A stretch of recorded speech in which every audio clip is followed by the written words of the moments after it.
It is now 7 p.m. Welcome, everyone. I will stop share my screen. I need Ryan, your screen is on at Spotlight. Mitch, I need you to turn on your video so I can add Spotlight. Welcome, Terry.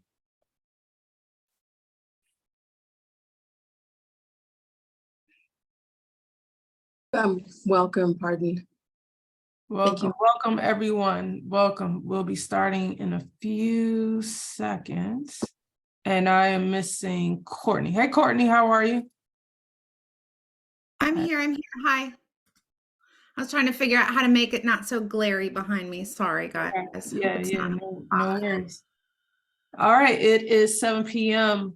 On the dot. If I made commissioners co-host, if you can just help me let people in as the meeting is going on. Welcome everyone to ANC3F April meeting. Is April 18, 2023. And we're starting diligently at 7 p.m. I hope you have I'll be going through the agenda. Hopefully you have that in front of you as well, but I'll just identify where we are in a meeting as we go. Ooh, let me start over because I paused the recording. It's recording right now. No, it's not. I paused it. Sorry, everyone. Welcome to tonight's ANC3F monthly meeting. My name is Claudette David. I am chair of ANC3F. I'll be identifying where we are in the meeting as we go on, but just the main rule of the meeting is that as we go through and we'll have Q&A, we normally just start with commissioners first, and then we'll go to the community. But my job is to just keep the time in mind and keep us moving. But we do try to find time for everyone to be able to make comments, but just keep it brief, and we'll just allow the community to make comments. But I am a stickler for sticking to the agenda and moving through the agenda. So I just thanking you in advance on helping me make that happen. And so I'm calling this meeting to order, and we'll just do a quick roll call, and I'll go out of order, no, not in particular order. So I'll just start with Commissioner James Tenderick. Present. Commissioner Ryan Demis Brunoli. Present. Commissioner Terry Hewitt. Present. Commissioner Mitch Bayer. Here. And Commissioner Courtney Carlson. I'm here. Moving on to the next item on the agenda is the adoption of tonight's agenda. Are there any adjustments to tonight's agenda? Yes, I'd like to move that we discuss an additional item, a resolution on the merch budget. So Courtney is making a motion to add a resolution on merch budget. Can I get is there a second? Seconded. Seconded. Any opposition? And the motion passes. The resolution, sorry, Courtney, the resolution, yes, so the resolution on merch budget will be on the agenda. Is there? I'm going to put it in the chat. I'm trying to, would that be helpful? No, we've got it. Now the motion is just to accept the agenda as amended. Can I second that? My motion, or what do you want me to? Yeah, you can second it. You can second it. Okay. All in favor to accept the agenda as amended for tonight, say aye. Aye. Aye. Any opposed? And the agenda tonight passes. And I'll add that to the end of the agenda. Thank you. Sorry, and I just need to make a quick note. Merch resolution, merch budget resolution. Okay. So that's now added. Moving on to the next item on the agenda is approval. Claudia, just for clarity, do you think that'll be around 8:30? That will be around 9:14. 9:14. Thank you. Yep.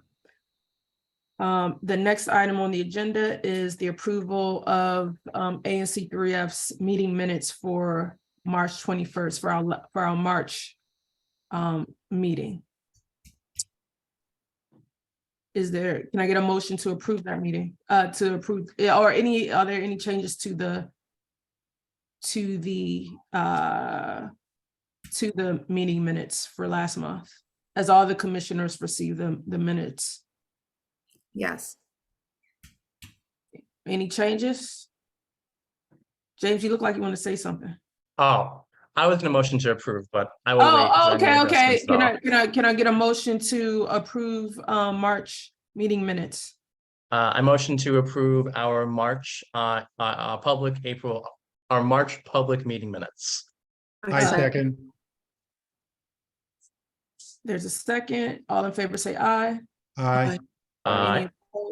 Any opposed? And a motion passes.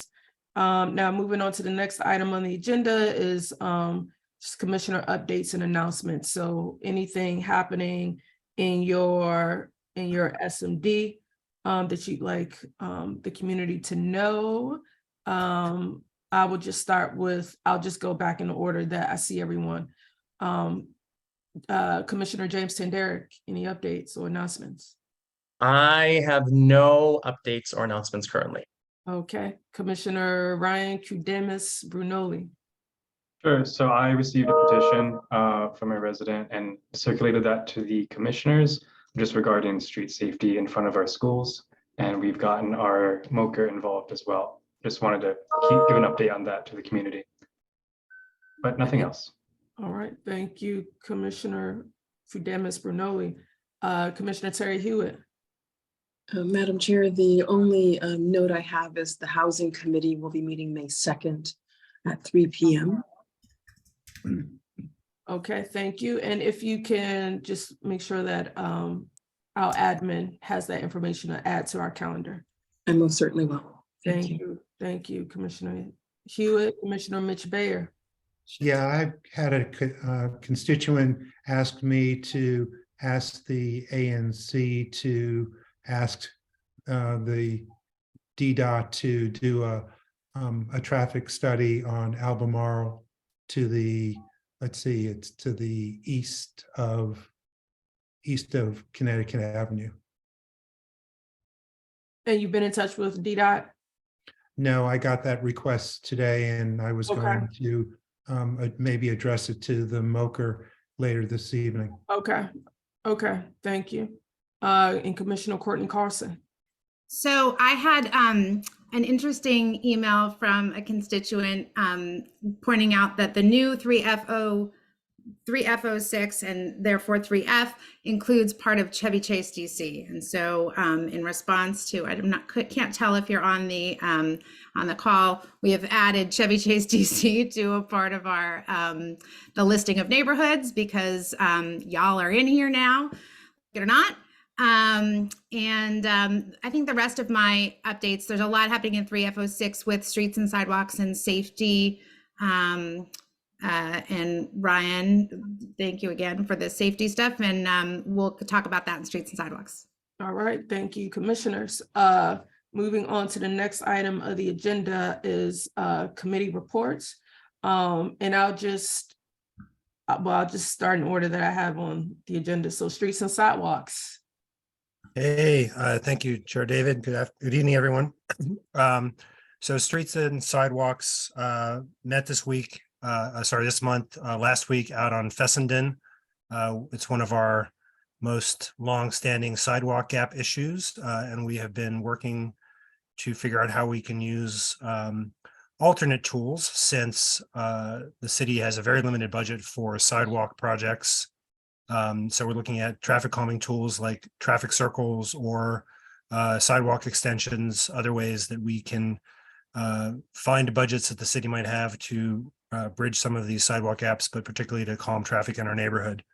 So we hope to be meeting again in a month on that with some more concrete suggestions and engage a broader sense of the community, and then we'll bring it back to the ANC for some discussion. We do hope these are things that are scalable throughout the community and throughout the city. We also participated in Councilmember Fruman's merch safety walk, which I think will be discussed elsewhere. Part of what was discussed at that is the other side of a little further down was the issues been raised about the car wash at Albemarle and 32nd. I'm sorry, Albemarle in Connecticut, and the crosswalk issues there. So we need to continue to figure out how we can raise that with the city to get some suggestions. And obviously the conversation we're going to have about the potential Compass Coffee and additional car uses in that space are central to that. Two more quick things. First of all, we haven't forgotten the issue of 32nd and Albemarle, which is the entrance to Soapstone Park. And some neighbors have brought that up again. So we hope to be going back to DC Water. We have raised again the question with DC Water about when they will be doing the catch basin work there, which is a key opportunity for DDOT to come in and do some safety improvements at that intersection. Just standing there, it's impressive how many people are trying to cross the street with no crosswalks at all at that intersection at the bottom of the hill where folks are trying to rush to catch the light. So we've been lucky that we haven't had any incidents, significant incidents there. And lastly, Bob Daling and I did get a quick update from the Connecticut Avenue multimodal safety study folks today. And we will be expecting some updates into their community participation process in the next coming weeks. So we'll keep an eye out for that and share with everyone. And we do expect our next meeting to be on June 13th, it should be. Although we may switch that again to a weekend so folks can go out and do further site visits on Fessenden. Okay, thank you so much, Paul. Can I actually add to that, because I don't think there's another place in our agenda tonight, and I'll talk fast, guys, to talk about the merge safety walk, unless I'm mistaken. So I do think we should spend a second on that, since I think we have a lot of merge parents here. Councilmember Fruman's office, Christian Pinheiro from DDOT, and members of the merch community were on hand on Friday afternoon to walk a bunch of the intersections around merch, talked about getting, pick up and drop off, talked about and talked to our really devoted crossing guards about the really dangerous situations that kids face coming to and leaving merch daily. I think one of the beauteous things of our school is kids walk alone, and they can walk alone in our wonderful, safe community. And we need to make it safe for them to cross those streets. We are, I think we identified with Christian some issues, some additional striping. I think Councilmember Fruman's office was just right in lockstep with the things that we pointed out. And one thing that I think we would just continue to emphasize, if people can think about it, talk to your neighbors, is the intersection at 36th and Fessenden behind the BP is not adequately crosswalk striped. It is a big intersection where kids walk up from Fessenden who live in Forest Hills and then get to a crossing guard. If you were driving it, you might not think about it, but try and think about if you're behind the BP to stop before the crosswalk. We're going to try and get that restriped, try and put some additional safety measures there, but that's one of the issues. And again, at Nebraska and Reno, where we have a great crossing guard, very vibrant, along with Mr. Joe at Fessenden in Connecticut. He talks about how people and merch parents and others, are flipping him off because they want to take a left. We gotta observe and respect our crossing guards. Even if he's wearing his vest and he's a big, tall guy, he doesn't always feel like he's heard and seen and respected, and he's not having a great response when he calls MPD to try and back him up. So if members of DC government are on, that might be something. Let's try and amplify that as well. Then I'm done. Moving on. Thanks. Thank you, Commissioner. Thank you, Paul, for your work. And if just want to remind you all to just reach out to Rachel, our admin, to make sure that events are on our calendar so folks can easily see that. And Mitch, I see your hand is up, and we are moving to you for Parks and Watershed. Well, actually, I want to just a question to Paul, please. If I could. Or a sure. Actually, it's a follow-up, Paul. I want to thank you very much for what you're doing with the streets and sidewalks. I just wanted to point out that the problem that we're seeing from the car wash there at the corner of Albemarle and Connecticut is also happening up at the flagship car wash on Wisconsin Avenue. I walked past there yesterday and it was running traffic all the way north to Garrison and then a left at the Garrison, and was really screwing up the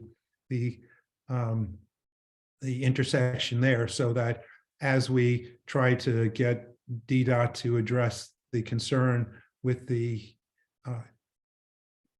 traffic congestion there at our car wash, we might also say a word that people up on Wisconsin are probably having the same problem there. Or Mitch, if you could find out, we could find out who the commissioner is that covers that area to see what they have coming down a pipeline, and maybe we could mirror whatever they're doing. Okay, well, I'll endeavor to find that out. Yep. Okay. Okay, if there's nothing else for streets and sidewalks, I'll do the parks and wetlands. Yep. The major update for the committee is that I'm going to be calling a meeting of the committee probably the week of, I guess it's the 8th of May, to talk about the soapstone project in a little more depth, but also to talk a little bit about the other parks that are under our jurisdiction here in ANC3F. I haven't set a date yet. I'm still working with DC Water to see what date works for them to have as many of their staff to attend, but it will be one of those days during that week. All right, thank you, Mitch. Moving on to schools and universities. Yeah, absolutely. So it's our biggest thing that we worked on our meeting this past month is a resolution on the OSSI bus issues. We will talk about it later on our meeting, but that was sort of a big thing for us that we were sort of discussing and talking about, making sure it looks good. We talked a lot about that along with UDC's front. I actually was able to make a UDC faculty senate meeting, which is really cool. I met a whole bunch of professors and faculty and sort of hearing just current happenings with the university from sort of the faculty professor side, which is, I think, to me, a really cool perspective. I'm also hoping if Juanita, hopefully she'll share when UDC comes up, there are some updates for some the real estate properties or the vacant properties that I was informed earlier this month. I'm hoping that Juanita will share those. With Howard Law, I know that they are currently actively working on a new master plan. And so I'm just sort of following up with them to make sure that everything is good and the process is moving along as well. And then with the Intel SAP building / middle school building, I am trying to see if it's possible that the community can have some type of tour with them. I did ask for an update with some of the leasing owners of the place. I haven't heard back, so I want to follow up with them to make sure that it's that there is plans for the building and to make sure that it is followed through with the public. But that's sort of it with me. Thank you. Thank you, Commissioner Derrick. And then Commissioner Terry Hewitt on housing and neighborhoods. Thank you, Madam Chair. So with housing and neighborhoods, we will meet May 2nd. We will also work with streets and sidewalks concerning the car wash. It is affecting housing because of the horn traffic, and there are now more and more altercations that can be, I've had complaints in my building about the congestion, as well as just how loud it is. By 7 a.m. people are blowing their horns. So there'll be more to come on that. Outside of that, that's what I have at the moment. Right, thank you, Commissioner Terry Hewitt. Thank you all commissioners on the work that you're doing. I know it's a lot. Moving on to the. Wait, oh, I have Yes, one more thing to add. Sorry. Can I have one more thing? Sorry. yes. Commissioner. No, go ahead. Sorry about that. I always promote at every single meeting, but especially to all of our merch parents. We have a schools and universities committee. So if you want to get more involved in the ANC, this is a perfect way to do that. I'll put my email in the chat, or you can just direct message me on Zoom here. But I hope and all the parents are on the call. This is a really great way to be more involved in the committee, be able to join these committees. So I would really urge you to take it as like a first step for like your involvement with the ANC and keep going and adding on from there. Thank you, Commissioner Tanderick. Moving on to the next item on the agenda is the community forum, which is open. It's an open forum. The agenda list, a couple of, it's just our regulars, but anyone could speak, but I'd like to go through our regulars who give updates. But I'm also keeping track of time as well. So if you can help me, just make sure that happens too. So I'm going to start with UDC representative is Juanita. I saw Juanita is here. Can you hear me? Yep. Thank you, Chairwoman David. Just a few announcements, and then I will get to Commissioner Tanderick's question about retail spaces. So our semester is coming to an end. Commencement will take place on Saturday, May 13th at the Convention Center. This year's keynote speaker is Congressman Maxwell A. Frost, and we are very excited to have him come and speak to our students, faculty, and staff. Update on the presidential search. They have concluded the first round of interviews. Once those have been narrowed down to the next set of finalists, and I'm not sure if there will be a second round of interviews or if that next group will come directly to campus. But once I find out that information, I will let the commissioners know.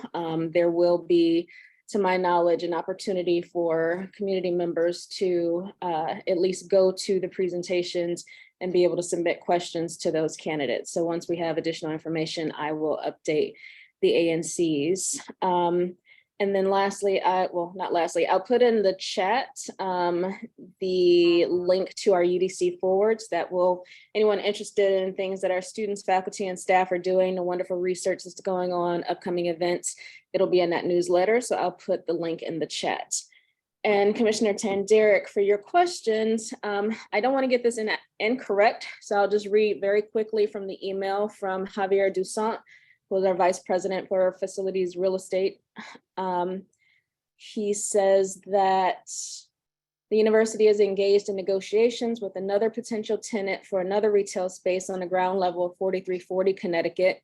We plan on finalizing negotiations within the next few weeks with the goal of bringing that lease to approval at the June board meeting of the Board of Trustees.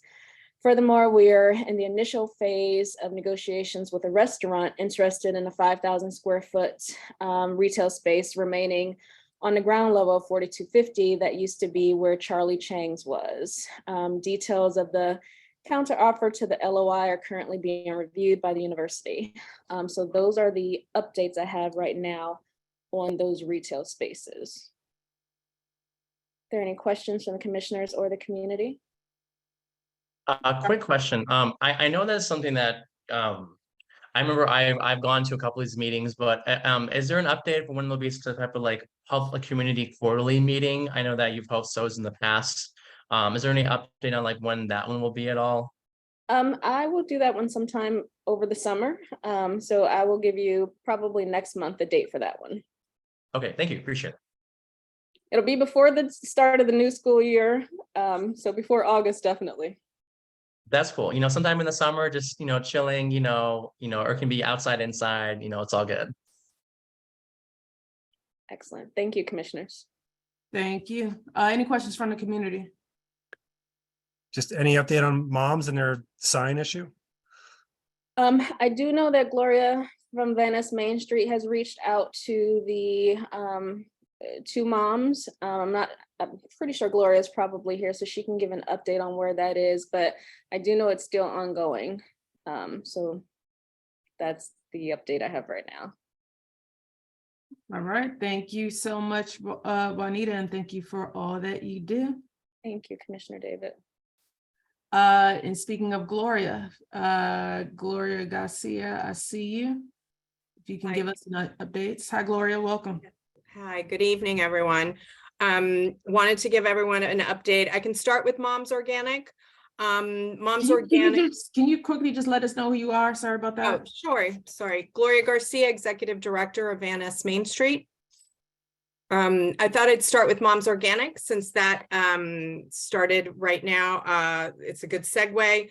Mom's Organic put in for a sign permit, and it's being held up by the Commission of Fine Arts, which is a federal agency, because 4250 is on a ground lease partially from WMATA.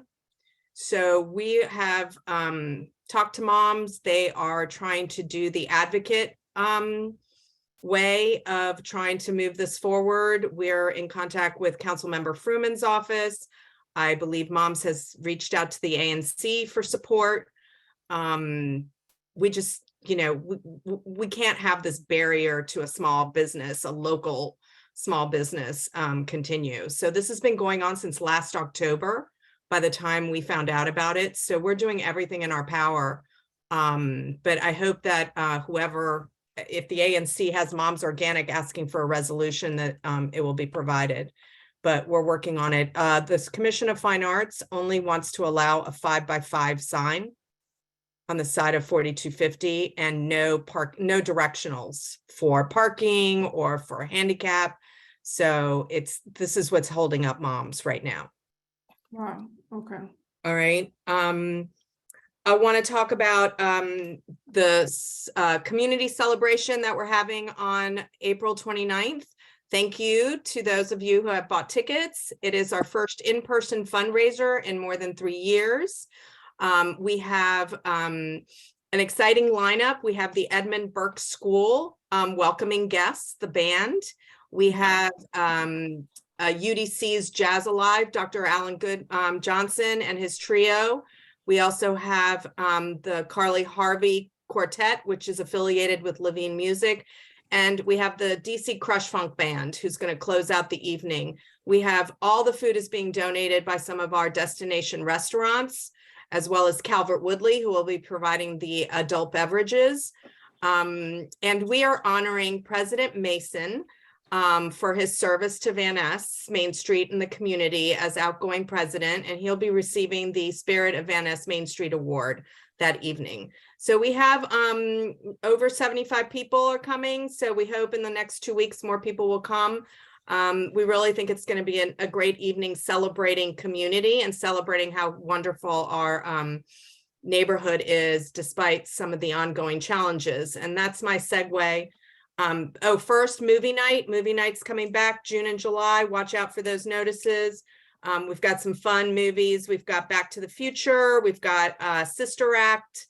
We have The Rise of Gru, Minions, and I can't remember the other one. Oh, the 101 Dalmatians from the 90s with Glenn Close. But I also then want to segue into some of the challenges.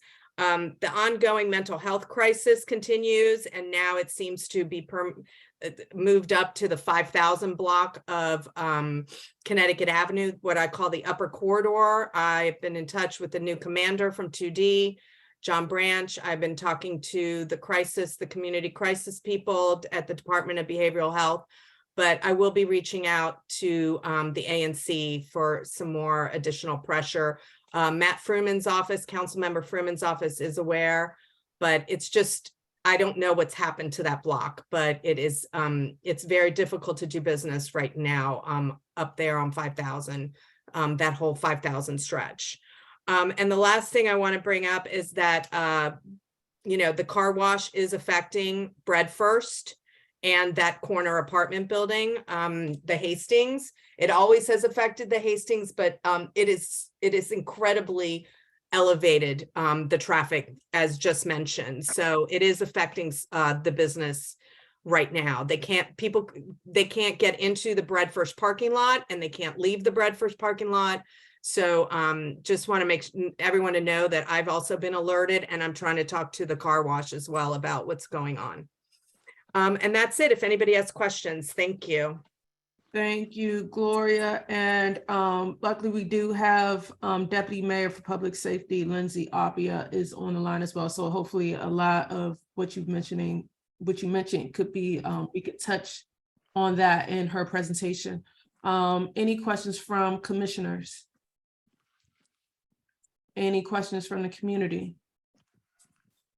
And just speak. Actually, I'll just say, I have also heard those issues with the businesses on the block that Gloria talks about, and you know, we want to help in any way we can, because that these businesses are what keep our neighborhood vibrant, active throughout the day and night. We really need to support them and help them and listen to them when they're telling us that they're having issues. So we're with you on this. Yeah. Are you in touch with DDOT as well, Gloria? Now I've been in touch with the MOCR. Okay. But the MOCR primarily for the mental health crisis. Okay. I just got alerted to the car wash today, but I Okay. figured it was happening because I've seen it. I see it. Okay. But Bread First did bring it to my attention, so I will be reaching out to Christian, you know, to that. I mean, it helped before when we had when the car wash hired a private traffic cop there on the corner. Yeah. So, I mean, that's the only thing that's gonna help, honestly. Okay. Pollen season, let it be short. Yeah. Okay. Thank you, Gloria, for that update. And everyone, I did get my ticket for the upcoming fundraiser. Please get your tickets for the upcoming fundraiser. There's also a quick question in the chat as well, Gloria might be able to answer. What is the responsibility of the car wash as far as the traffic goes? Well, I'm really not sure about that, but as a resident of that building for 20 years, I know that in the past, the car wash as a community, you know, calming effort has put one of their own employees on the corner. Right. I do believe that they have a responsibility. You know, If I could intervene, so sure, Terry. our issue is actually on public space. So they do have a responsibility because they are attracting the issue. They need to coordinate it, but then it is affecting pedestrians just trying to cross the street. It is affecting individuals because it's only 2 lanes when you're traveling west to east. You have the choice of turning right, which is where the wait line is, or turning left. And if you're not aware of the issue, you're stuck in that wait line. And that's when the horns go off and people are disturbed in their houses, and it just gets a little insane. Yesterday, there was a police issue. There were about 7 or 8 police cars across the street. And when they were there, there was no movement because that wait line made it very difficult. It was a safety issue. It is definitely a public safety issue. Yeah, and it's also they block the right of way of the alleyway because no one you know, they block the alleyway and the Hastings entry into the garage. Yeah. So that's where a lot of the honking happens as well. But yeah, this has been a long discussion about, you know, does that alley become one way, you know, how we can mitigate, but it has been an ongoing issue for more than 20 years. We have a few thoughts between the city and the sidewalks streets. We have a few thoughts. I think there's an issue also that several constituents have brought up about the rush hour parking isn't as enforced as it once was. And I think that adds to some of the issue of turning that corner and the backup. No, I live right on the corner of Albemarle, Connecticut, and today I saw them writing tickets. They're always out there writing tickets, morning rush hour, especially, and they tow the cars. I mean, yes, but yes. We can talk about it. So thank you. And this will go into the deputy mayor's presentation as well. Thank you, Gloria. The next item is Council Member Matt Fruman's office. I saw a few people. Do you have any updates, the Matt Fruman team? Yes, hello. Thank you, Commissioner, and hello, everyone over in 3F. I have a few updates from Councilmember Matt Fruman's office about constituent services and our legislative work. The first is that the council members' America 250 resolution recently passed the council. We're urging the mayor to establish a DC 250 commission to celebrate the 250th anniversary of the nation's founding in 2026. I recognize that sounds far away, but the planning does have to start soon. We want to make sure that that's an inclusive history that we're celebrating, and that even though there will be, celebrations at the federal level, that we're also making sure that, DC's full history and full story is being highlighted in a meaningful way. So we're glad to see that that passed the council, and we do hope that the mayor will pursue that idea. Additionally, Councilmember Fruman recently wrapped up budget oversight with the rest of the council. That was an opportunity for him to perform some rigorous oversight about what was presented in Mayor Bowser's budget proposal and what priorities were a success and what was not included and what we're going to continue pushing for. So the council member remains focused on many of the priorities we've discussed at multiple recent ANC meetings, especially fully funding our schools. And we look forward to some successes on that in the coming weeks. That aside, I have some constituent services updates. The first is that the DC Tax Reform Revision Commission is going to be hosting public meetings in early May. I will paste those in the chat, but that's an opportunity for constituents to share their hopes about the Tax Revision Commission's report and how the council may work on tax revision legislation in the future. So that's important for people who are concerned about taxes. In addition, we are focused on the Aussie school transportation delays. We understand that these persistent delays are disrupting families' school routines, and this is unacceptable. It's leading to preventable absences and exacerbating learning difficulties for students with disabilities. We're working very diligently on this. We understand not only the learning impacts, but also the financial impacts for families. Asking them to front the bill for rideshare vehicles is unacceptable when we know that it's inequitable and that parents often have to wait months and months to get that reimbursement. So this is something we're pressing in every single meeting with Aussie and with education leaders, and we're going to continue working to make sure we can get that resolved. I know that this is an issue for folks in this community and across the city, and we're continuing to press on it. Additionally, the Wilson Aquatic Center does remain closed, unfortunately, but the council member does continue to press DGS, DPR, and the Department of Health to get this issue resolved as soon as possible. It's gone on far too long, especially due to some insufficient agency coordination, which we're addressing. I am happy to report that it should open in the coming weeks after the final plans get approved by the Department of Health. So they're almost there. I know this is an ongoing frustration, and Councilmember Fruman is a frequent user of this pool, so he understands just as much as you do. Other than that, please be aware parking for visitors is changing. You're going to want to use the Park DC system, which will allow you to get visitor parking passes online. It's very straightforward. I recommend using the temporary single print version. Information about that is in our newsletter, which I'll make sure is linked below. On that same note, in January, Councilmember Fruman co-introduced the DPR Hours Expansion Amendment Act with Councilmember Charles Allen, and Mayor Bowser luckily heard the council's advice and has implemented expanded hours for DPR recreation centers. So beginning April 10th, recreation centers at Guy Mason, Palisades, and Chevy Chase saw expanded hours. And beginning April 24th, hours will shift at Hearst, Hardy, Friendship, and Glover Park. So we're excited to see that. We're going to continue pressing for not just improved hours, but also improved programming and services. Other than that, I will paste our contact information in the chat, and I do hope you'll reach out with any constituent service concerns, and I am happy to answer any questions. Also, my colleague Elias Benda is here, who can comment a little bit on the merch issue that I understand is on the agenda and talk about some schools issues if that's helpful. Awesome. Thank you so much, Christian. I've got two more presenters right after you. So if you can just put your contact in the chat so folks can follow up with you. And then I'll move on to, because I've got Michael Haft. Of course. Thank you, Commissioner. Thank you. Thank you so much.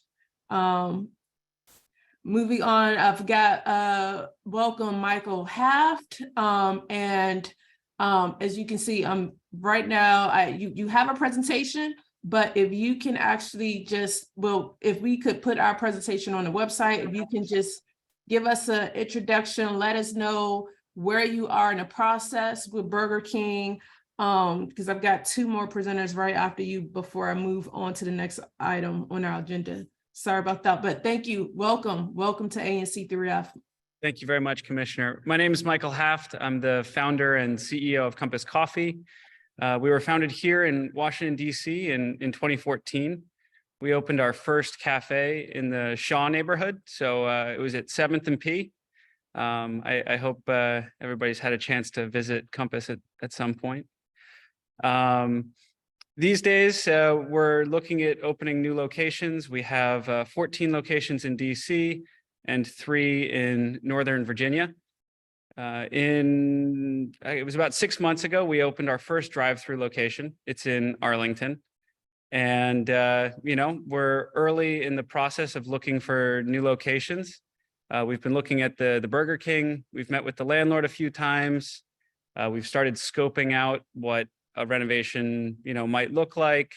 We don't have any firm plans yet, but I just wanted to come introduce myself. We do have a presentation that we'll send you to upload to the website. And really, I just wanted to make myself available. I'll put my email in the chat. I'd love to get together with anybody for coffee. I think the Transportation and Safety Commission, that sounds like a pretty good place to start. And anyway, just wanted to introduce myself and thank you very much for your time. Thank you. Where do you plan to do coffee? I'm joking with you. Okay, sorry. So like, are we going? Are we doing Starbucks? If you'd like, I'm here in Iowa City where we roast all the coffee. I'd love to do a tour over here. So we're manufacturing everything in DC. I think we are the largest manufacturer in DC. I'm a DC native. I'm very proud to be, creating jobs and opportunity here. So yeah, it's great to be here at this meeting. So thank you very much. Thank you. Awesome. Thank you so much. Any questions? We will invite you back. Thank you so much for being here, because we do want to know, just follow where you'll be in the process of trying to take over Burger King. So thank you so much. I hope you stay on the line so you can get a feel for how this community, like what the important issues are in the community. Thank you. Lee Mayer. Hello, everyone. Hi, my name is Lee Mayer, and I'm a cyclist, an e-cyclist, and president of SaveConnecticutAve.org. We're an all-volunteer, grassroots 503c4 organization dedicated to stopping the bike lanes on Connecticut Avenue. Let me be clear, we are not against all bike lanes, just those that are planned for Connecticut Avenue. Let me tell you why. DDOT's current plan involves installing 2 curbside barrier-protected bike lanes on both sides of Connecticut Ave. Scooters and e-bikes that travel up to 15 miles an hour and 20 miles per hour, respectively, can also use the bike lanes. In order to accommodate these bike lanes, DDOT will remove 469 parking spaces, which represents 79% of the parking spaces from Calvert Street to Legation. They'll also reduce 42% of the loading zones, which are also called pickup or drop-off zones, or PUDOs. All parking in PUDOs will be on one side of the street only. So what does that mean for residents? It means every time you have to cross the street, you'll have to cross 2 bike lanes. It means if you need a repair person, they may not be able to find a parking spot. It means if you have friends or guests who drive to visit you, they may not have a place to park. The bike lanes will be a public safety hazard. DDOT acknowledges that traffic congestion will occur. Buses will stop and go in one of the 2 remaining vehicular lanes in each direction. It is inevitable with the reduction of lanes during rush hour especially that there will be traffic gridlock. Emergency response times will increase, causing loss of life and property. DDOT also states that thousands of cars every day will divert off of Connecticut Avenue onto neighborhood streets, making them more dangerous. Safe Connecticut Avenue feels we should be promoting public transportation and specifically improving bus service on Con Ave. However, with the traffic delays caused by proposed bike lanes, buses will be slowed, making them even less reliable than they are today. Riding the buses will be more dangerous too, because bus passengers will have to enter and exit the bus by crossing the bike lanes. 120 businesses on Connecticut Avenue have signed a petition opposing the bike lane project. Restaurants and other retailers will no longer be able to provide curbside delivery since they won't have access to the curb. This will seriously jeopardize the ability of some businesses to continue to operate. Businesses in Cleveland Park have struggled with construction for years. DDOT anticipates that the construction of the bike lane will take from 24 to 30 months. Can our businesses survive this schedule? I don't think so. So how did we get here? Originally, the plan was supposed to be about safety. We feel it should return to its roots, and that doesn't include bike lanes. Specifically, our organization, Save Connecticut Ave, wants speed cameras on Connecticut Avenue to slow vehicles. We want hawk traffic lights at every intersection to allow pedestrians to cross the avenue safely. We want crosswalks to be more visible. These measures will actually make Connecticut Avenue safer. Recently, Connecticut Avenue met with the mayor. She too is concerned about the impact bike lanes will have on businesses and residents. She's asked DDOT to revise the bike plan. DDOT is now considering putting the northbound and southbound bike lanes together on one side of the street. This modification will not solve the major problems caused by bike lanes. Traffic gridlock will still occur. Construction will still take 2 to 2.5 years. Parking and loading, where available, will still be on one side of the street only. Cars will continue to divert onto our neighborhood streets. So in closing, I'm asking all residents to go to our website, saveconnecticutave.org, and join 2,900 of your neighbors who have signed our petition. So saveconnecticutave.org, sign our petition. Then go back onto our site and sign up for our mailing list. Thank you very much for your time. Thank you, Mr. Mayor. And if you could put your information in the chat, thank you so much. And I will just be moving on just because of time. Thank you so much. And now I'll just have our Board of Education rep, Eric Goulet, if you can quickly speak. Thank you so much. Thanks for fitting me in tonight. I really appreciate the time. And I want to thank this ANC for their leadership on education issues. You supported the Whittle resolution last month, which was so important for being able to resolve school overcrowding and to get a piece of property that is right on Connecticut Avenue that is designed for a school right now and that would solve the overcrowding needs currently at Deal and would help with our pre-K gap that we experience. I also want to speak in strong support of the merch resolution tonight. Thank the merch parents for coming out on that. And then on the OSSI bus resolution, which has been such an issue for our families. And I think there's a real fear that the agency, after getting out of receivership, there's a risk that they will go back into that receivership because of these disruptive delays. I want to speak briefly on what we've been doing within the State Board of Education this month, and then talk a little bit about the advocacy role we have on the broader education issues. So I'm chairing right now we have a committee that's going to be looking at all of our bylaws at the State Board of Education, ways to make our process more transparent and more inclusive to the public. So if you have any suggestions on ways that we might be able to improve our internal work at our meetings at the State Board, please send me your suggestions. I'll put my information in the chat. We've recently received the revised draft of the social studies standards from the Office of the State Superintendent for Education. They were vastly improved from the original draft. A lot more focus on world history that was deleted the first time through. So they really heard comments from our teachers and our public, and the reaction has been very positive to the changes that have been made between the first and the second draft. So now we're going through our process with the State Board of Education. We held the first of 3 meetings on April 11th, which was in Petworth. The second meeting is going to be April 22nd, where we're going to hear from the public. That one's going to be at the Deanwood Rec Center at 10 a.m. And then we'll have our third meeting on April 24th, which will be a virtual meeting. So anyone who's not able to make it in person, I encourage you to sign up to testify with the State Board. That's going to be April 24th from 7 to 8 p.m. And we encourage everybody who's interested in the social studies standards to reach out. This is the first time in almost 2 decades that we've revised the standards. So we're definitely excited to hear from you and get your feedback. I'm also participating on a committee we've set up that's chaired by our Ward 1 representative, Ben Williams, who actually is a social studies teacher. So he's going to be a great leader for that committee. So feel free to email our committee with any changes that you would recommend. We'd love to hear from you.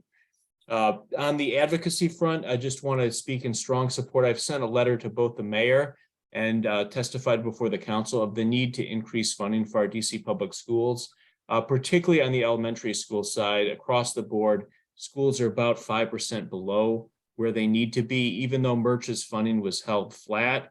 As we know, the increase in students that you're seeing there results in effective cut. I was able to have a meeting with Matt Fruman. We actually met on Easter to discuss education, and I'm excited.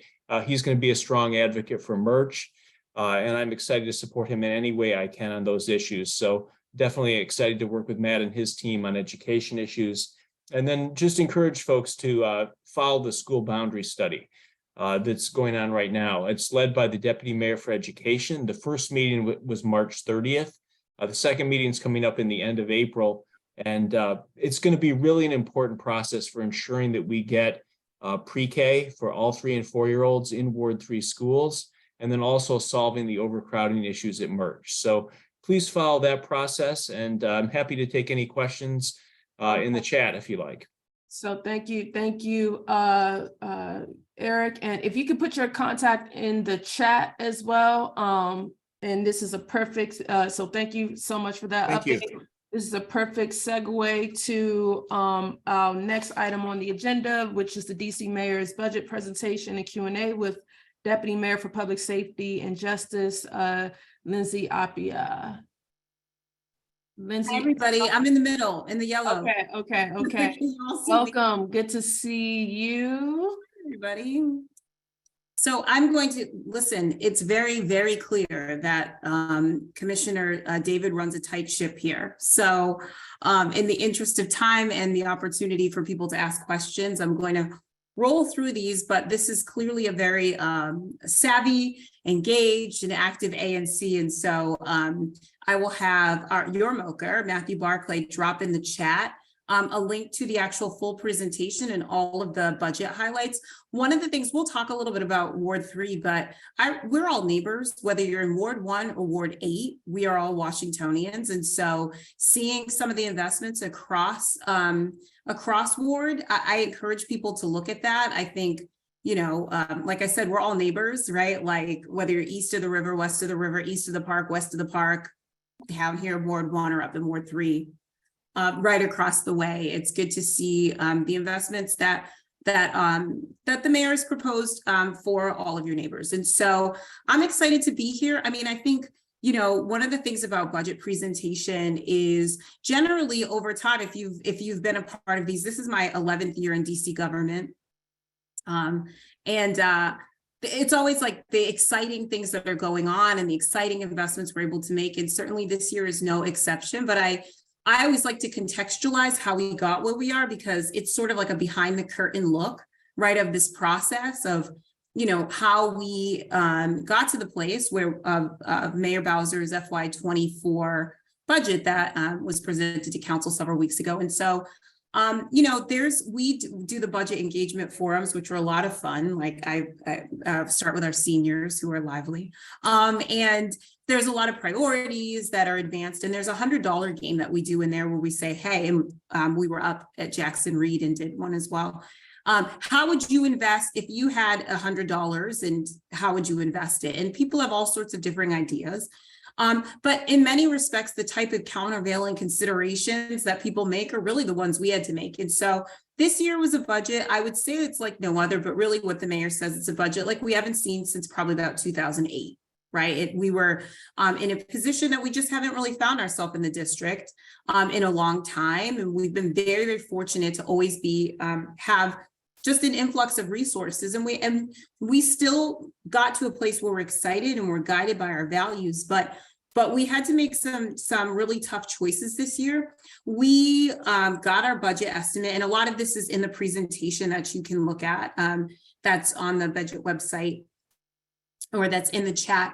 When we got our February estimate, right, like our budget process starts in November with agencies making proposals on their requests for the next year.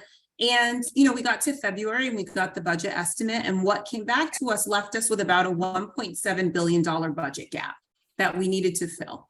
And that is a different experience than where we've been before, where oftentimes we have so many resources. It's like, what are all the exciting investments we can make? And, we still wanted to do that and think it's really important to do that. But obviously being in a place where we had that large of a gap, for a host of reasons led to that. Things that you've likely heard, certainly, we had received a lot of federal dollars in response to the COVID-19 pandemic, and that's, those dollars are coming to an end. There's been a bit of a slowdown in our economy. We had, I think it was about a $390 million budget projection decrease by the CFO. And we're also seeing the impacts of prolonged telework and what that looks like for our commercial real estate, our commercial property market downtown. And so all of those things together brought us to the place of, okay, I think when we found ourselves there, we had to kind of take a step back very quickly and figure out how we were going to close that, because regardless of how we spin it, we were very much going to present our 28th consecutive balanced budget, which we absolutely did. And so we really did take a very quick step back as leaders and talked about our guiding principles, right? Like that, apart from just the individual investments, what really guides us? We talk a lot actually on our space about our DC values. What are they? How are we playing that out in policy or in our actions or in our budgetary investments? And so this year, just so you know what some of our guiding principles were, one was downtown recovery. And that really is because you'll hear the mayor say, and we really believe this, it's the economic engine of our city. And it is an engine that we need to go in order to allow us to invest in the heart of our city, which we believe are the value of investing in our residents and our families and our neighborhoods, right? Like that's the heart, but we need the engine to go. So we have the resources to invest in the heart. We really wanted to strengthen, I'm public safety and justice, and we believe that foundational to our ability to really be a vibrant city is safety. And that's not just crime, but certainly that's an important piece of it, but also really increasing the feeling of safety. And that means investing in prevention and things like education and workforce development, which we really believe is a part of public safety. And then we talked a lot about getting back to the basics, right? Like that, the mayor says this and says this stuff. She's like, we're a local government, right? Like DC is a complex place, but at heart, we are a local government. And that means we exist to serve our residents and our visitors. And so making sure that we are taking a step back after a trying time. A pandemic is hard. Ultimately, a government is just people. And so we have had challenges as well as people that strengthening our core services. What are those things that our residents deserve to expect us to be excellent at, and how do we resource that? And for us, just so you know, that is heavily in our people, right? Because they are an important asset, our employees. And then how are we building a really resilient and sustainable financial government? And so that looked like a lot of different things. We actually had to look at some things that we don't look at normally, right? Like, how are our programs doing, right? Like, are we really accomplishing what we say that they need to accomplish? And if they're not, maybe are we being duplicative, right? Do we have programs that we love, but maybe right now isn't the best time to continue to invest in them so that we have resources to invest in other places? We also had to look at our vacancies, and we don't often say this, but there's no question that across our government, that if you look, this isn't true to just the district, but all across the country, the public space, the public sector has suffered some real staffing challenges. And that is true in public safety agencies and across DPW, DDOT, really everybody, right? That we have increased need and really diminished people. And so it was important for us to also look at what does it look like to attract and retain and to really take care of people. And so that was what we did. It was like a sort of a fast and furious process of how can we make the type of investments we need to be able to sustain the type of investments we want to be able to make. And that means that, you know, there's a lot of trade-offs, and I know everyone feels that no matter, this is my third, I was in Ward 7 and Ward 8 last week, and now here, people feel that, but hopefully people know that at the heart of the budget, really, because people say this and it's true, budgets are moral documents, is the underlying belief that we really care about our people and that we want people to be able to live and stay in our city, whether they're our youngest residents, by investing in our schools, and early childhood education to our most senior residents by investing in things like safer at home that allow our seniors to stay in their homes and stay here in the district. And so that's kind of the overview of how we got to the $20 billion budget, but there's a whole host of investments in Ward 3 that are made. Some, your Moker did a breakdown of ones, particularly in 3F, but just really quickly, and then I'll take questions. There's $2.6 million to renovate affordable senior housing at Regency, $11 million to complete the modernization of Deal, $5.5 million for the design of Foxhall, $77 million for MacArthur, $10 million to complete the renovations at Stoddard, $24 million for the renovation of Chevy Chase Library, and then $11 million for the Chevy Chase Community Center, $71 million to relocate the DC Archives to a new site, $72 million for renovations at UDC's Van Ness campus, and then $750,000 to renovate the splash pads at the Palisades Community Center, and then just other, right, like $23.5 million to work on Ward 3 streets to make sure that they're in good repair, $112 million across the city for sidewalk maintenance, $3.7 million to complete the Arizona Ave Northwest connection to the Capitol Crescent Trail, $9.5 million for the rehabilitation of the pedestrian bridge over Arizona Avenue, and then $2.4 million for the planning and design of the Military Road multimodal trail. So those are just some of the highlights, and there's you can take a look on the site, but that's kind of the thing, you know, that's more than anything, since again you are very engaged and active ANC. Yep. Wanted to give you maybe a little bit of heart behind the budget because it's not always evident. Thank you. Thank you. And I see. Yeah, oh yeah. No, so I wanted to, because I wanted to get specifically into, because I know for sure we have education budget issue. There's one on Vision Zero that I want to hit. And then you've been here several times, so there's also the mental health voucher issue. But I want to get to, because we haven't talked about this at all, is because we have a few parents from Merch specifically, and they're here and we're going to later in the meeting talk about, you know, that they're wanting to increase funding to be able to have more room for students. And so what can you say? I'm not sure if I summarized that well to the Merch parents on the call, but what can you say to that in terms of being able to help Merch parents who are trying to increase space at the school, and we're right now currently in the budget process? Yeah, sure. So I know that this is an issue that Deputy Mayor Kine is aware of. We met last week with the Ward 3 Education Council and agreed that it's absolutely to have follow up with Merch parents. And so there's a meeting scheduled with Ms. Porter-Hour. I don't want to say her name wrong. She's the HASA president for Merch and other members of the Merch committee, and that is scheduled for sometime next week or the week after. I have the budget numbers, right? Like Mr. Goulet said, there was a 1.7 increase in Merches, which, you know, in essence, I guess remains it flat, which accounts for one teacher, one custodian, and then the expectation is 40 additional students. There is the enrollment reserve fund that DCPS has that is utilized to address unexpected enrollment. But without going into too much detail beyond that, I do know, right, like that Deputy Mayor Kine is very much aware and is scheduled to meet with the Merch parents. And so we fully expect and encourage you to continue to advocate for your school. And this is something like schools, I'm going to let you in on a little behind the thing. That one of the things that the mayor has said to us very clearly is that, like, we have to invest deeply in our schools. Like, it is priority for her. And she also believes we need to invest deeply in public safety and then the host of things. But those are so critical to our city continuing to grow and be a place where people want to be.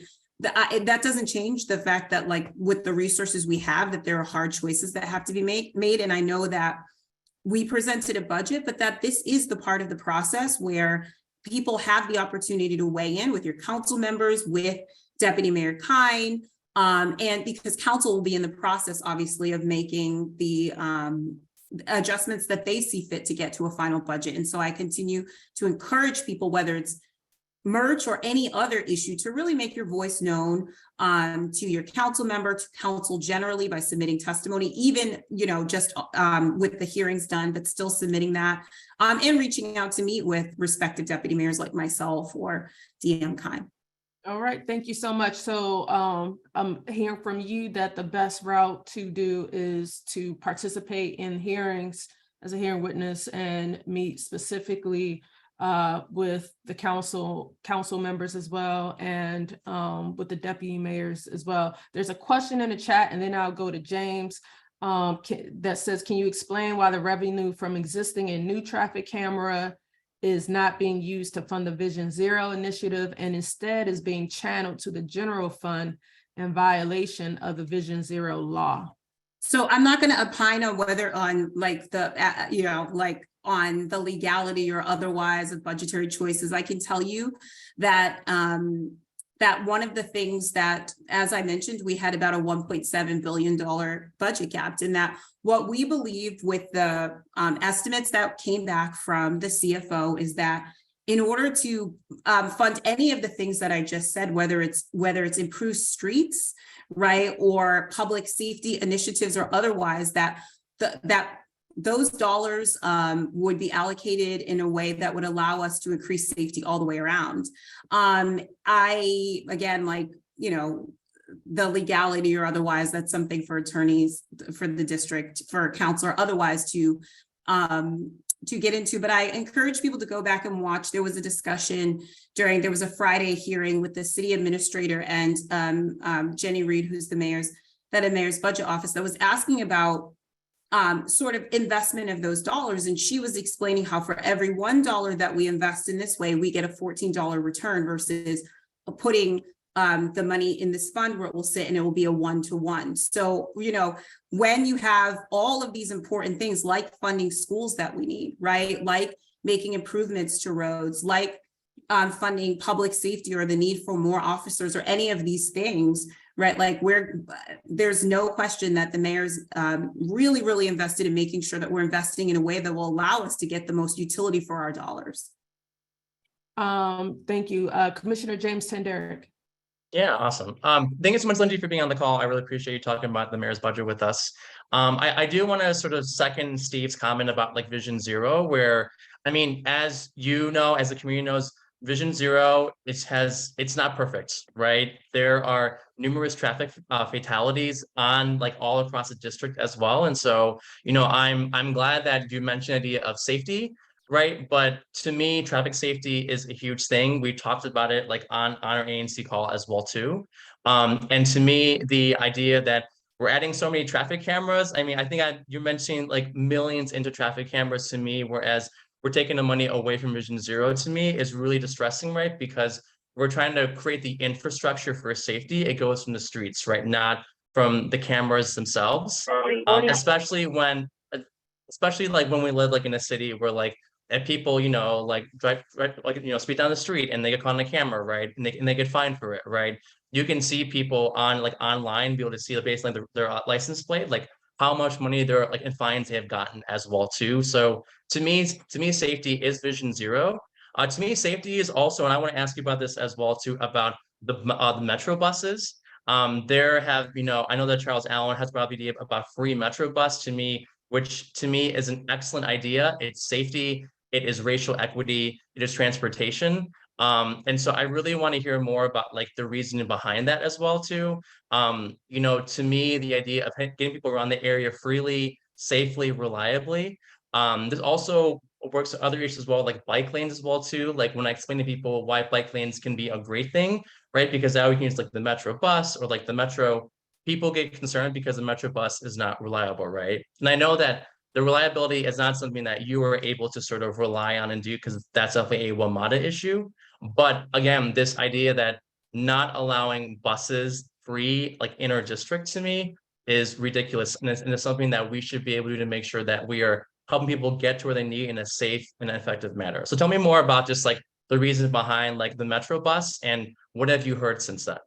Yeah, so I mean, when it comes to Metro for All, certainly, right, like the mayor has always said, right, like that to the extent that council believes that that is the best utilization of the dollars, right, like that this is their part of the process to go ahead and fund that. Like that absolutely is this is their opportunity to find that. The mayor and the executive made investments in the way that aligns with the priorities and the financial and the dollars that we have.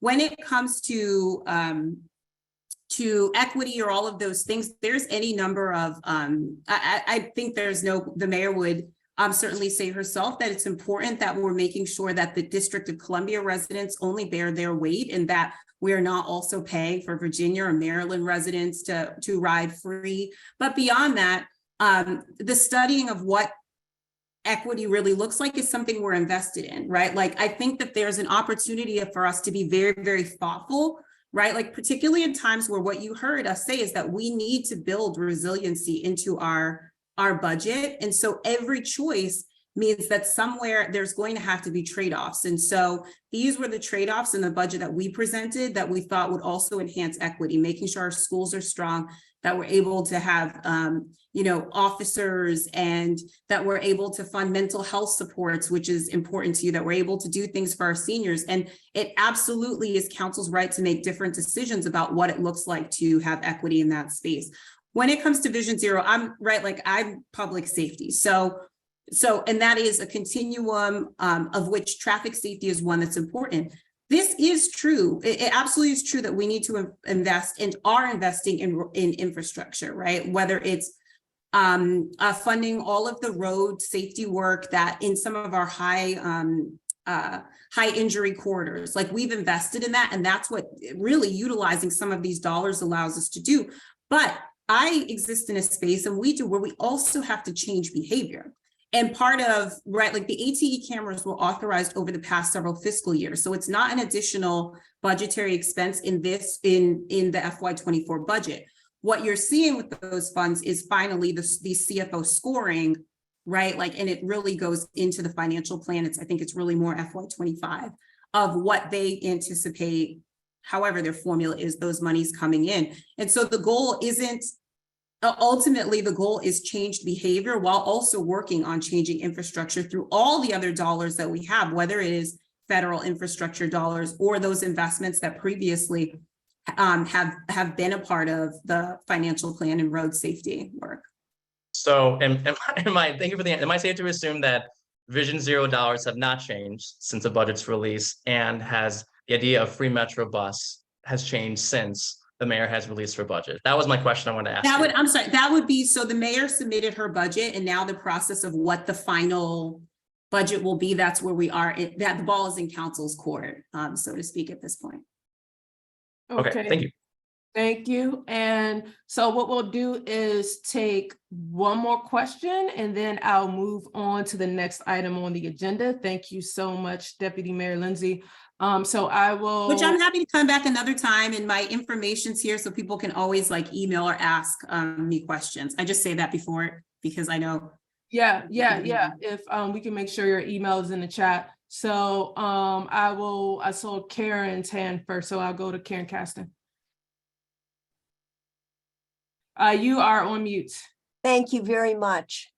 Thank you very much, Lindsay, for attending tonight. You emphasized how the budget supports DC values. And I'm wondering about the value of affordable housing, which I don't think the budget supports. I'm talking about housing for those who make less than 80% of area median income, including seniors in many cases, bank tellers, teachers, firemen, grocery store clerks, people who serve our community and communities and cannot afford to live here. The budget does not support truly affordable housing. And one example of that even is that now IZ, inclusionary zoning requirements for new construction, have been removed from downtown new construction and conversion of office buildings to housing.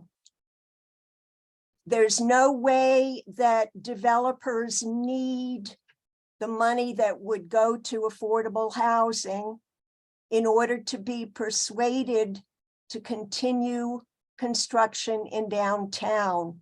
They're going to do it anyway. So why not require IZ of them for affordable housing? So, I mean, I don't like on the zoning issue, right? Like, I certainly can't speak to that. I mean, I think, so when it comes to, right, like you talked about first responders or otherwise, that's my space.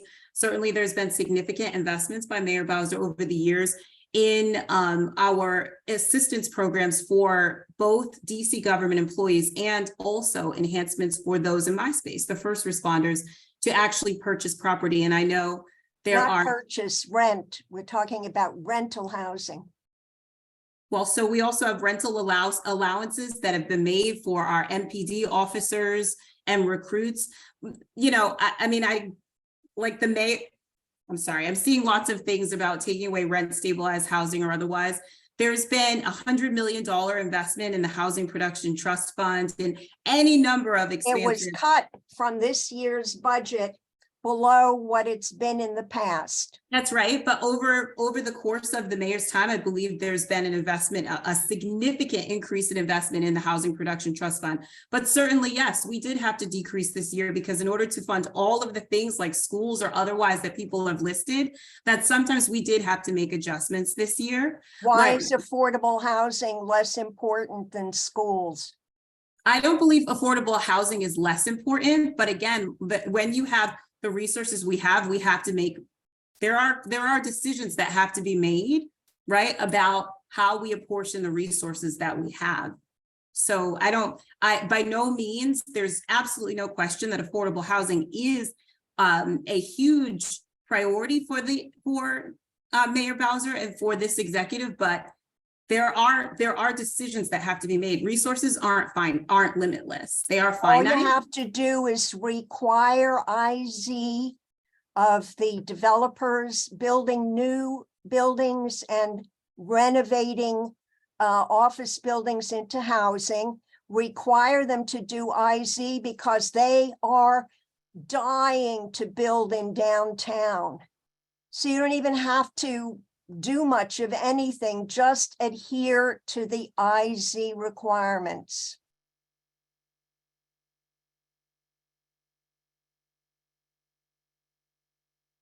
Lindsay, you're on mute. You're on mute. I don't know that there was a question on the end of that. I certainly hear you, right, on what should be done in downtown. There's no question that the mayor is committed to stimulating downtown and changing the footprint. And that means that there are any number of ideas and proposals that are being entertained. When it comes to all of them, just to give the money to the developers and not to require affordable housing of them. That's what I'm asking. They're building for people at 80% AMI and above. They are not the people who need affordable housing. They're not the people who are deeply struggling for housing. Thank you, Karen. Lindsay, Thank you. Your last point on that, and then I'll move on with the next item on the agenda. Yeah, no, I would just say thank you, right? Like these, I mean, these are challenging, right? Like I would love to say that all of these very large and complex discussions are simple. There's always countervailing considerations in budget, or honestly in any part of government, where we are a diverse city, and the issues that I hear here, some are the same as what I heard in Ward 7 and 8, some are very different, right? And so as we're making decisions, last week when I was in Ward 8, there was discussions about not being able to walk down the street without shooting, right? Like, so in any point in time when we're in this process of coming up with a budget, we understand that we're not always going to please everybody, and that what we're all going to do is try our best to meet as many needs. I'm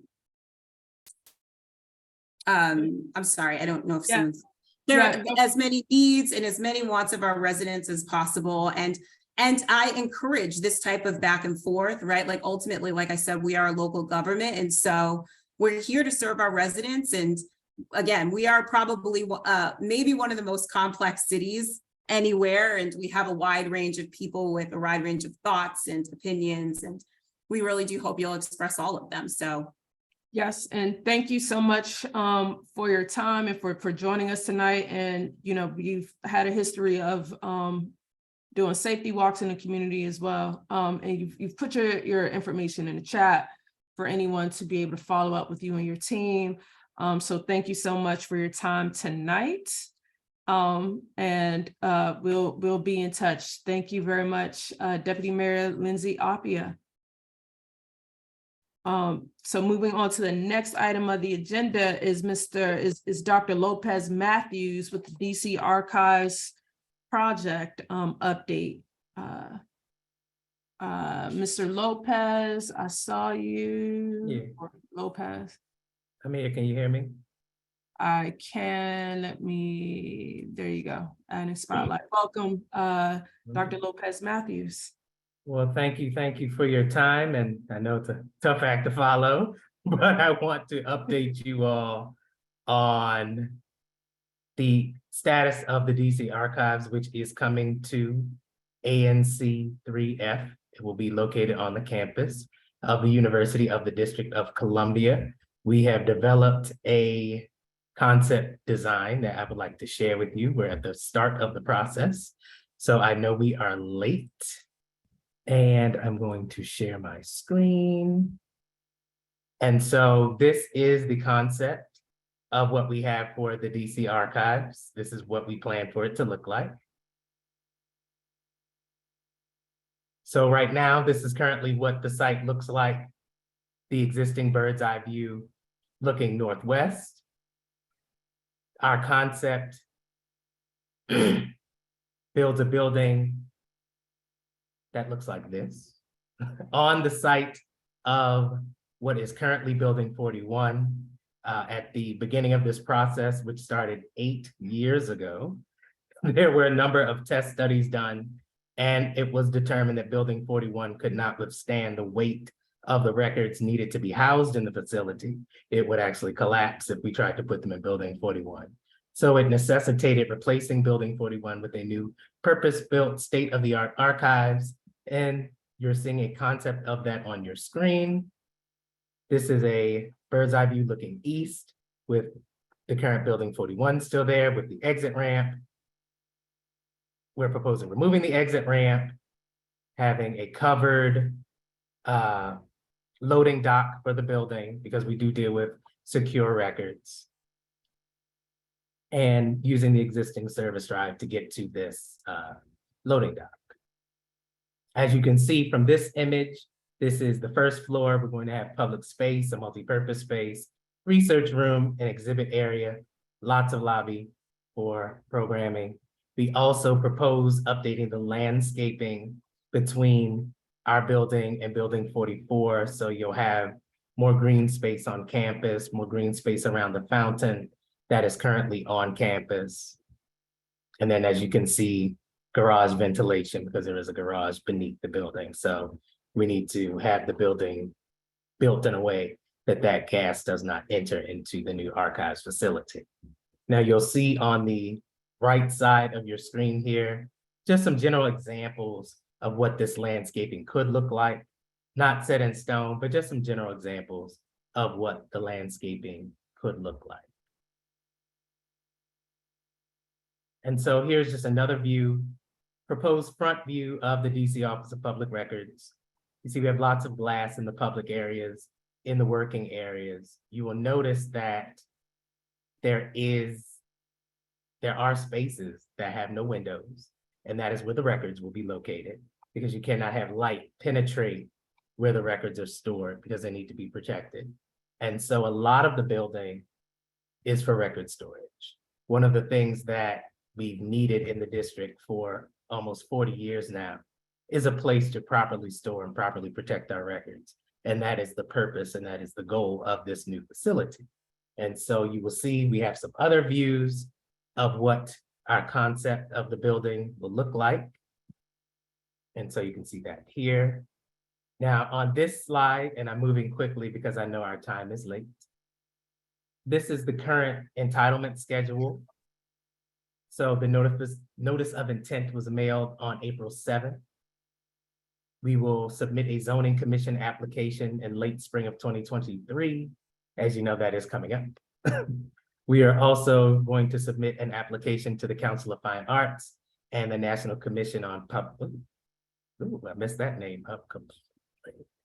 But we're going to submit an application to NCPS, and then we're anticipating a zoning commission hearing in fall 2023, and then construction to begin in the summer of 2024 to end in winter 2026 with a new facility. And so with that, I'm going to stop sharing my screen and take any questions that you may have. Thank you, Dr. Matthews. And this is new construction that will be on UDC's campus, correct? Correct. We're on the site of building 41. Awesome. I see a question from Commissioner Ryan Krudemis Brunoli. Yes. Thank you. I just want to confirm that building 41 is the UDC library. Yes, it was the UDC library and the former College of Arts and Science. Okay, this is just my own personal interest, not necessarily relevant to the entire community. Just like good brutalist architecture is just hard to find around DC outside of like the Hirshhorn Museum. I was just wondering if there's going to be any attempt to at least document or sufficiently photograph the interior and exterior of the building before it is demolished. I mean, if it's being replaced with archives, I'm sure there's some space in the archives for some photographs of the previous building. I'm not sure if UDC has documented the building, but I can certainly pass on that suggestion to them. That'd be great. People interested. Just my own personal interest. I don't know if the community agrees. Well, I mean, I don't see any, well, I can't make any commitment of UDC. So I will say that I will share that idea to them. Juanita is, I don't know if Juanita can comment on that, or maybe that's just part of the process. I don't have any information on that, but let's see if Javier is here. I don't see Javier here, but I can find out and make that suggestion to Javier and his team. That'd be amazing, thanks. Yeah, just again, personal interest in architecture and brutalist. Okay. Oh, and I see Secretary Bassett's here, so I'd like to thank her for popping in and joining. I see a question from Commissioner Tanderick. Yeah. Hi, Dr. Matthews. Nice meeting you. Could you share the slide again? Like, I just want to see like the map of like where the building is going to be at. Sort of quick. I just kind of want to get a quick context this question. Let me do this, and then I will share the screen again. So I click the right window. So this is where the building would be located. Can you see this? Yeah, I see it. Awesome. And just in terms of question of like construction, street closures, street disruptions, do you have any idea of like what that would look like for the area? I know that like an Avenue is going to be very busy the next couple of years, and so I'm curious as like will there be construction on like Van Ness Avenue, Albemarle, Yuma, like this more like the more side streets and whatnot. So I don't want to comment on that just yet, since we are bringing on a construction consultant to the project, and they're the ones who are going to kind of put all that together. So I don't want to make a promise to you that I can't keep. So I don't want to speak to that, but we will be back to the meetings to share updates and share what the plans are so that you all are kept abreast of what's happening. We are holding a series of meetings about the design. So if you all are interested, please follow our Twitter to keep updated on those meetings so that you all can share your thoughts and ask us any questions. Are those meetings like for the public? So like, could anybody join those meetings? Always. Okay. Always. Could you put them in the chat by chance? I would love to try to attend one if I can. So I will put the Twitter page in the chat, which I am terrible with clicking. Because Yeah. I have Twitter, that's okay. I do not do well trying to navigate a laptop. That's why I stick with a desktop computer.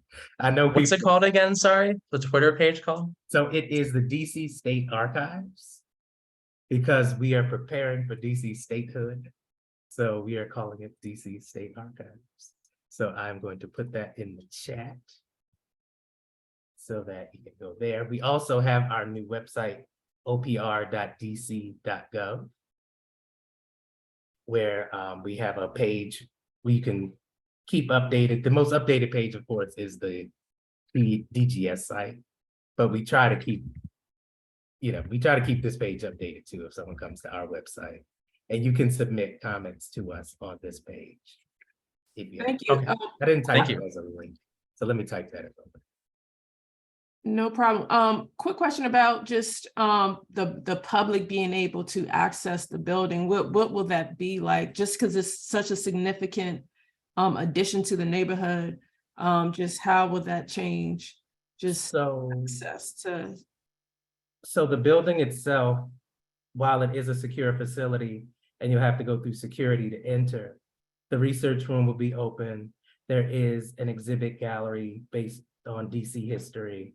There will be exhibits in the lobby. There is a multi-purpose space. And so to ensure that, it's unobstructed access by the public, all of those spaces are located on the first floor together. So that once the public comes in, they go through the security screening, they can go to the lobby, they can go to the exhibits, they can attend programs in the multi-purpose space, they can do research in the research room. We have space for about 25 researchers in the research space. And so, we want people to come learn about DC history and use our records. So I'm excited that we'll be able to expand to that many people. We don't have that much space now. That's awesome. And it'll be in our community. That's amazing. So we look forward to inviting you or your team again to just follow through with the process. We'll definitely be back. We want you all to be updated. We want you all to know what's happening.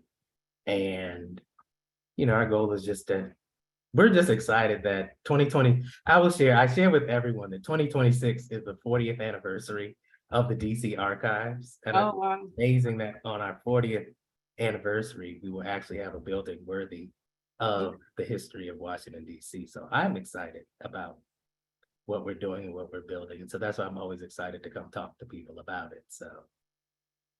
Thank you so much, Dr. Lope. I keep calling you. People have done that. I switch your names. They've done that my entire life. I always say that's how I know a telemarketer calls me, because they'll say, "Hi, Matt." Don't actually know. So Dr. Matthews, thank you so much, and look forward to getting more information from you throughout the year. Thank you so much. And I look forward to seeing you all and hearing from you soon. Thank you. Have a good evening. Bye-bye. Bye-bye. Now moving on to the next item on our agenda, still keeping in with community developments in ANC3F is DC Water. And I saw Emmanuel Briggs. I'm here. Chairman, before we get started, I'd like to just make a point, please. Yes. Okay. First, I want to thank DC Water for coming in again this evening, as they have every month for the last 16 or 17 months by my count, to do a presentation on the project. I also want to point out something to the community. The community needs to know that the work site that DC Water and its contractor is working on in Soapstone Valley is closed to the public. I'm going to repeat that. The community needs to know that the Soapstone Valley area where this project is going on is closed to the community. There are fences up, but unfortunately, there are so many entry points to the park and the valley area that we can't close off the entire park area. But you need to stay out of it, and you need to not confront the workers and walk down to the site when there is either active or not active work there. I turn it over to you, Emmanuel. Awesome. Thank you so much, Commissioner Bear. We do thank you, and we do thank Chairman David and ANC3F for inviting us to another meeting. We're going to quickly go through these slides. Before we get into it, I just want to make a couple announcements, and I'll go through this agenda slide. So we have successfully completed sites 4, 5, and 6. We are next going to be working on sites 3, 2, and 1. And so as a part of this, as we've mentioned before, we are completing everything inside the park first, and then we will be working on sites outside the park. And those will be the feeder mains on Lenore Lane, Van Ness, Park Connecticut, and then finally moving on to Audubon Terrace. And so I'm going to hand things over to Jarrell, and he will take us through the remainder of these slides. Thank you, Emmanuel. Good evening, everyone. We'll move through these slides pretty quickly. So the project background, I think we're all familiar with, as well as the benefits. We go through this every month, so I'll just give you an update of what's taken place lately and what we're looking at in the future. Okay, as you all know, may or may not know, construction hours are from 7 a.m. to 7 p.m. That is Monday through Saturday. The work taking place at Site 1. Crews typically arrive on site at 7 a.m., but they will not begin actual construction until after 7. Wanted to be clear with that. The CIPP liner for shots 1 through 5, as Emmanuel mentioned, they have been installed. Shots 1 and 2 so far have been accepted by DC Water. And when I say accepted, that just means once the CIPP liner is installed, the contractor goes through with basically a robotic camera that travels the length of the pipe to ensure that there aren't any flaws or issues. And then there's a review process by our designer and DC Water as well. So currently, the shots that were installed last week, shots 3 through 5, that post CCTV segment is currently under review. We are preparing the CCTV for the remaining portion of sewer, but that process won't begin until DC Water provides full acceptance of the installed portions of work. And then we'll also be continuing stream work at Site 1. Here's a look at some of the Site 1 activities. Basically, we've been installing the imbricated rock wall at Site 1, starting the week of April 24th through May 8th. We plan on beginning the installation of the cascades in the stream. May 10th through May 22nd, we'll be completing a riprap installation just above the cascade. And then late May, early June, we'll do a final inspection of Site 1, just to ensure everything is up to our standards and meets the quality. And then we'll begin preparing for mobilization to Sites 5 and 6. And that's for stream work activities. During this process, you may hear some noise just generated from the nature of the work. We'll be hauling and delivering rock from the site from now through late April. Stream bypass pumping basically will continue while we do that site work at Site 1. And then also the sewer bypass pumping that began for the CIPP work It'll be on hold until we come back to continue the CIPP installation process. And like I said, that's after the CCTV footage is accepted. So last week, we were able to install shots 5 and shots 3, and then also do that initial CCTV inspection. Some upcoming CIPP activities for this week.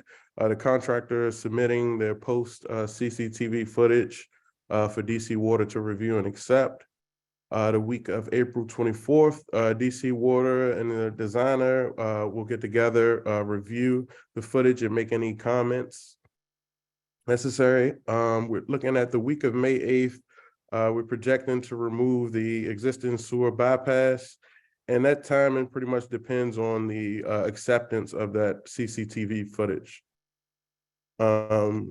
For the week of May 8th, we project to install and test sewer bypass number 2, which is subject to change. And then the week of May 22nd, we anticipate beginning the CCTV for the next CIPP segments.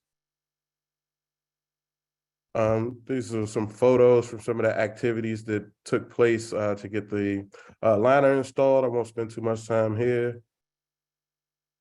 And just to close out, we are committed to our stakeholder engagement. As Commissioner Baer mentioned, we've been to just about every ANC meeting in the past year or more, and we'll continue maintaining that close relationship. We will be looking forward to attend some community events just to increase some project awareness. And then maintaining that coordination with the property managers at the surrounding apartment complexes, just to be sure that they are in the loop to work activities. And with that being said, here is our contact information. We are going to be sending out weekly updates for the project. If you'd like to be added to our list, please just email me to soapstone.info@dcwater.com. And also we have a 24-hour project hotline.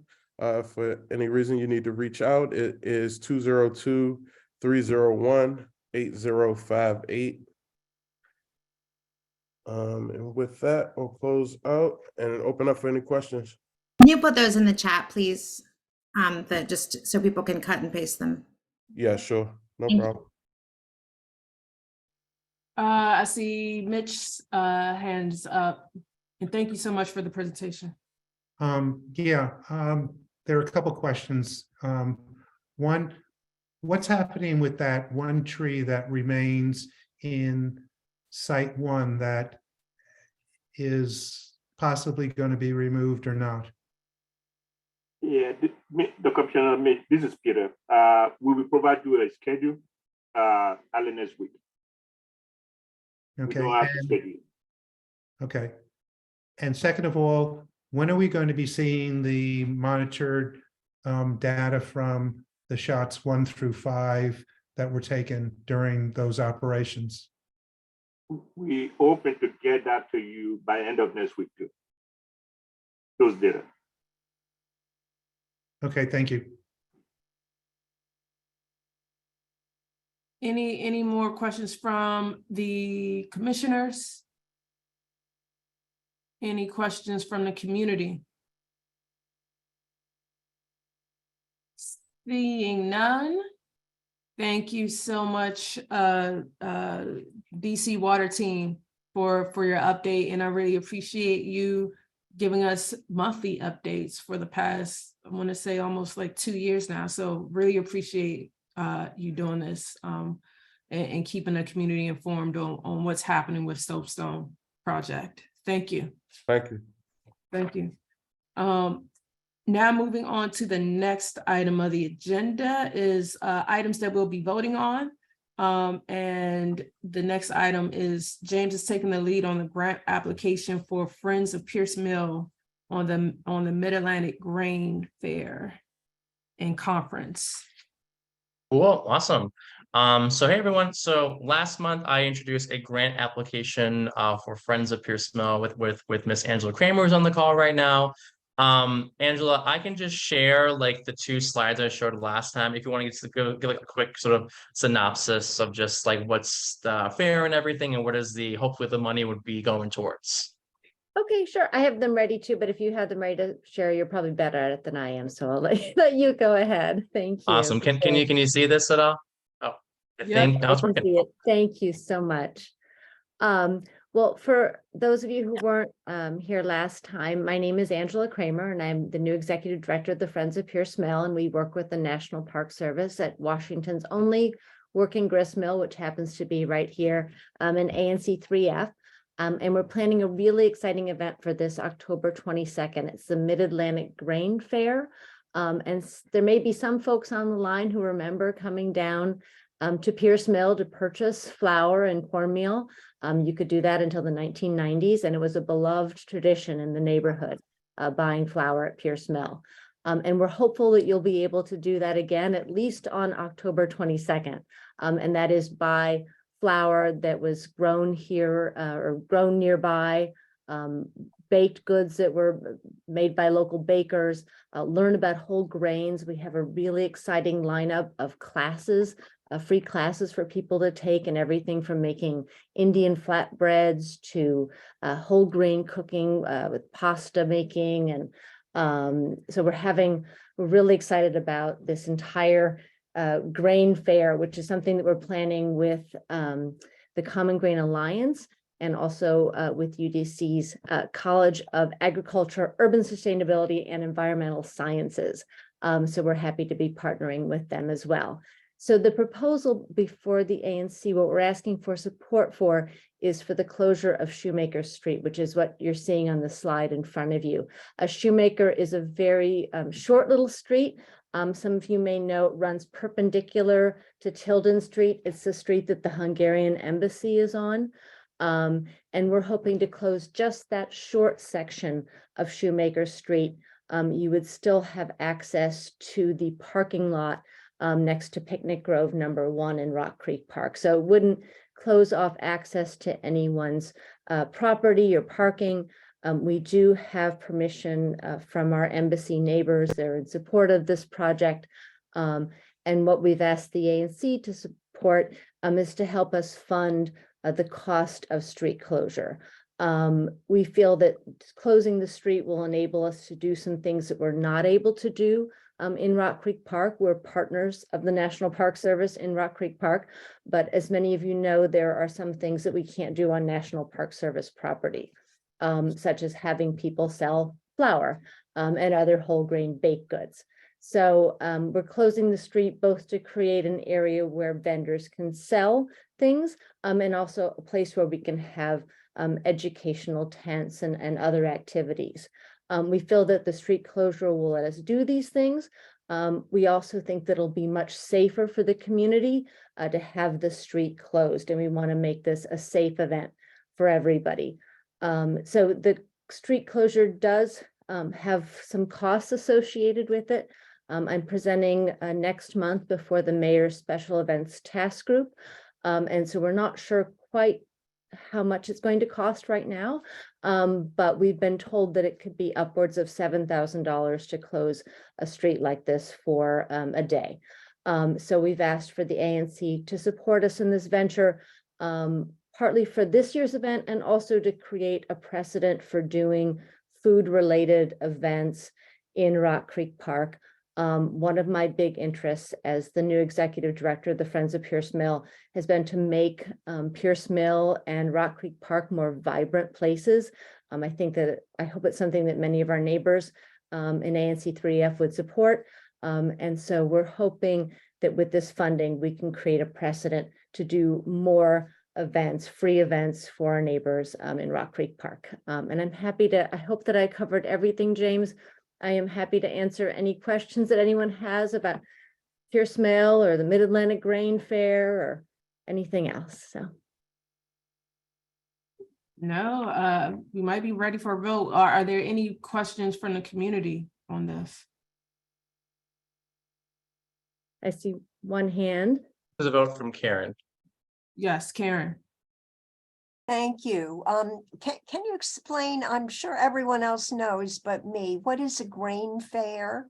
That's a really good question, Karen. No, I guess I didn't define what we're doing. So the idea of the grain fair is to celebrate the long tradition of people growing and milling grain right here in Washington, D.C.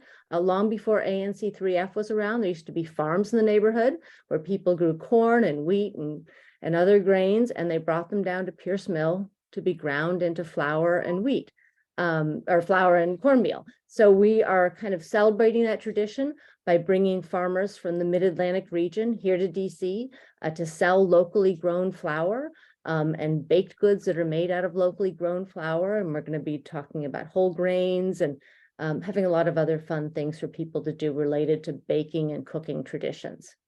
Anything on gluten-free? I'm sure that there'll be, I'm sure there'll be all kinds of, talks about different kinds of flour, and actually we'll be doing some talks about flour structure. So all kinds of interesting information about flour and whole grain products. So local in what you've just said is the Mid-Atlantic region. It's the Mid-Atlantic. It's also has some local businesses, bakeries and food businesses we're reaching out to. Yeah. Unfortunately, no one grows wheat here in DC that I know of. So thank you very much. Wheat is very much a Midwestern thing growing up in Illinois. There's just the fields of them. Right. But the Mid-Atlantic used to be the breadbasket of the country. So that's what we're trying to bring back. So Love it. And just to clarify as well, Angela, the amount you requested was for $3,000 specifically. So I just want to just keep that just transparent and stuff. So. Are we ready to vote?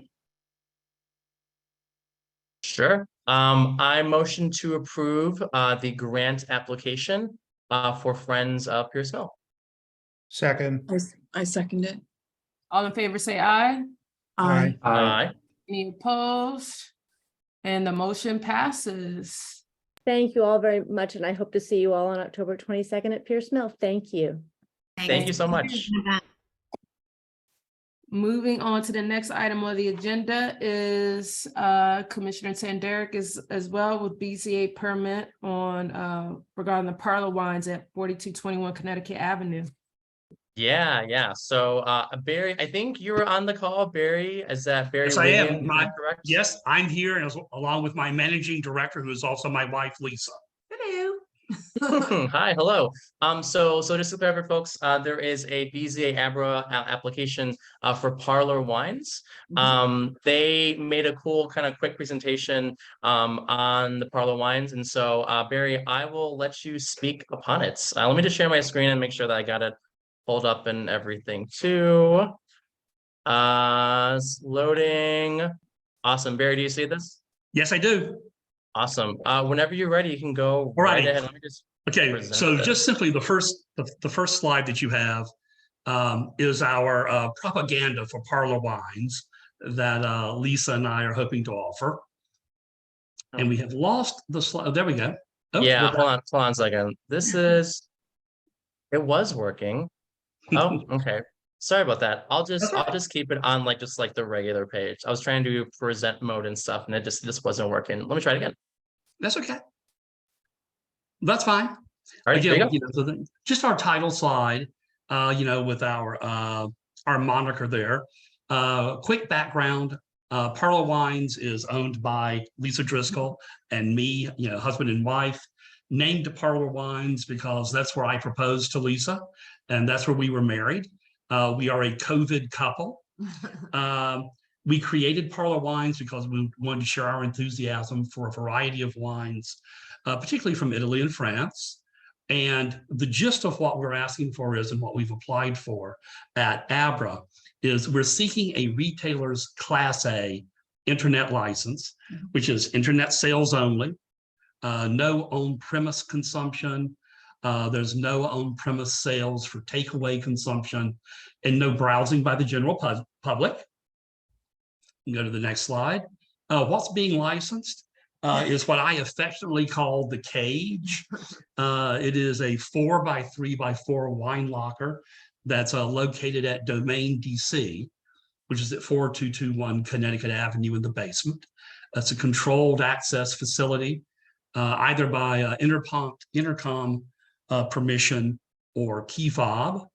The facility has a dedicated loading dock, which is off-road and off-alley, and that's done to minimize any type of traffic concerns someone might have, about this establishment. And also, we're seeking to minimize any type of traffic disruption because we'll be working with distribution companies that are already delivering to Domain DC, to other licensees. And so we'll not be adding necessarily to the burdens there. Trucks, yes. Yeah. Go to the next slide. And while everybody thinks that selling wine is romantic, this is exactly what we're trying to license and has the certificate of occupancy label on it. The next slide is part of the secure fob access to Domain. And then the final slide that we have, or the next slide, shows the off-alley loading dock that actually goes under the 4221 building where wine can be delivered and picked up. So with that by way of background, when I applied for the license, or when we applied for the license, you reached out, Commissioner Tandrick, with a consent settlement, and we wanted to execute that and ask for approval of that agreement, from the ANC. Awesome. Thank you so much, Barry. And what a great, quick, lively presentation you made. I really appreciate it. Concise is the way to go. Yeah, usually I get I'm paid here by the for it, hour, for but that's sure. okay.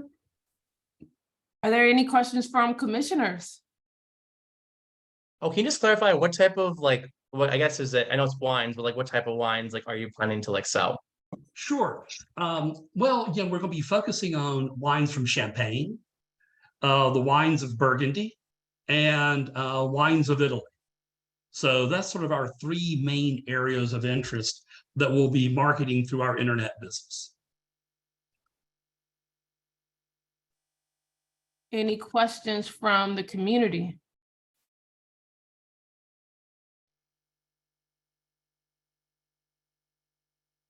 No questions? This is the easy one. Any other questions from no questions from commissioners? No other questions from community? I can motion right now if you want me to. Like the love story, the COVID love story. Welcome to the neighborhood. I do have one question.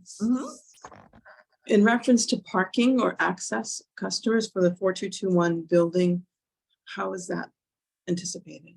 Sure. Well, because we're an internet-only business, we're not, no one is actually going to be, our license doesn't let us invite customers into the 4221 space.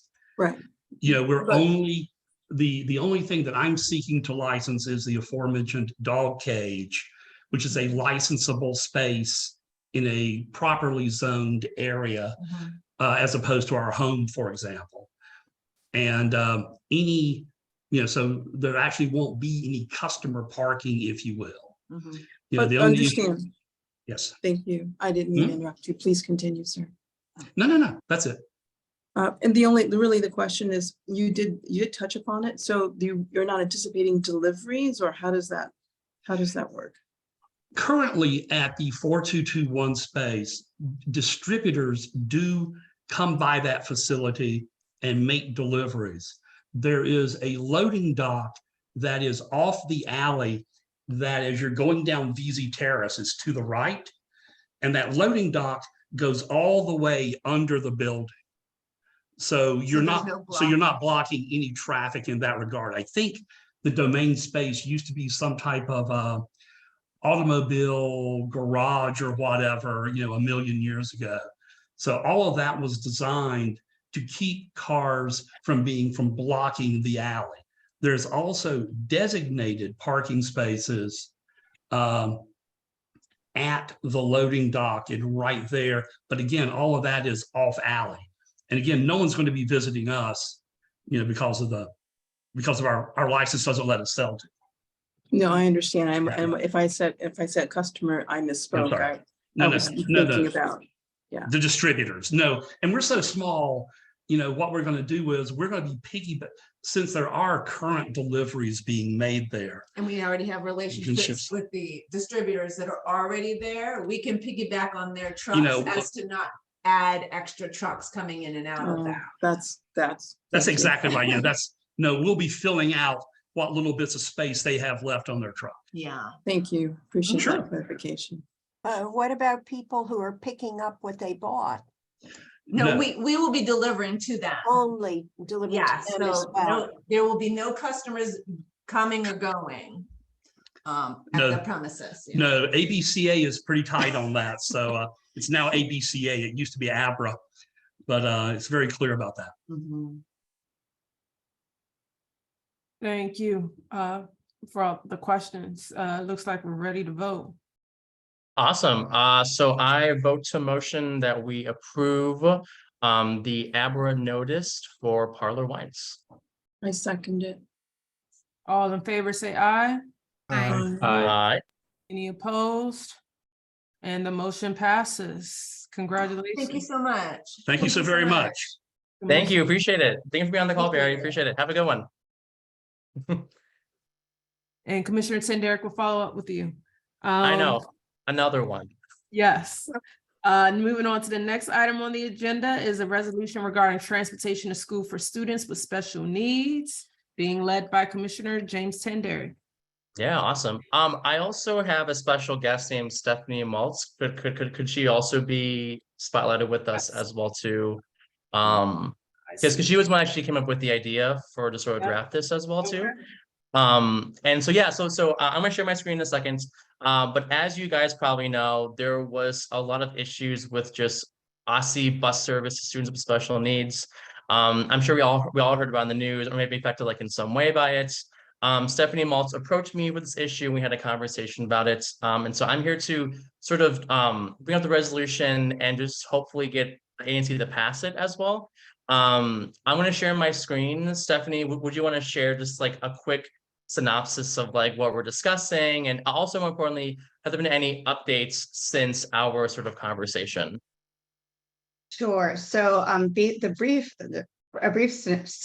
summary of what happened is January 9th of this year, OSSI DDOT tried to do two things at the same time. They tried to use a new routing system at the same time that they tried to implement new busing routes with new bus drivers.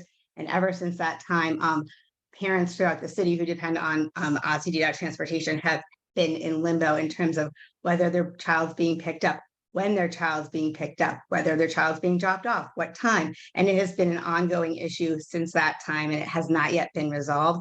I don't have any there are now, they do provide updates on the OSSI website about the status of the bus being late or being down, but that is not necessarily super helpful to parents. And one of the reasons why ANCs, there are other ANCs that are taking up this issue, but something to note is as this issue continues with the budget, they have, while back in February and since then, they have been trying to hire about 200 positions because back in December, about 60 of the bus drivers and support staff retired and they didn't rehire for those positions.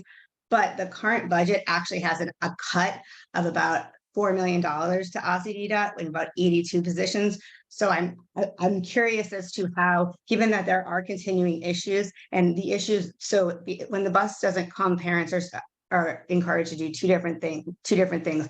They're encouraged to use public transportation, Uber or Lyft, or they can be reimbursed. If you are a parent that has a younger child who's under the age, I think, of 14, you're not allowed to use Uber and Lyft because you can't use that transportation. And the reimbursement process is a very extensive period of time. The reimbursement process takes a minimum of 60 days. And while there's some parents who can front the money if they're using Uber or Lyft, there are other families who can't. Also, for those of us who are at farther away destinations, mileage wise, like my husband drove a bunch of the kids on Monday because no transportation was provided, and we could potentially get reimbursed about $250 for that 1099. Although we're still waiting. We were reimbursed previously. It took us about 60 days, but we got reimbursed at the wrong rate. And we also, after being reimbursed for just several rides, we got a 1099 from Ozzy for $20,000 that they reimbursed us. So we did what we were supposed to do for reimbursement, and then it created a whole other host of issues. So it makes us a little bit nervous. But there are homeless families, and there are other families who rely on, all of us rely on this daily, but there are families who can't front the money, or also can't just change their schedule every day and saying, oh, like I have to drop everything. And if I have 3 kids, I have to drop everything and figure out what to do with my other 2 kids to make sure my child gets to school on time. And if all of our kids with students with disabilities are getting to school late, nobody is tracking what time they're arriving. So they're not getting access to they're being denied their free and appropriate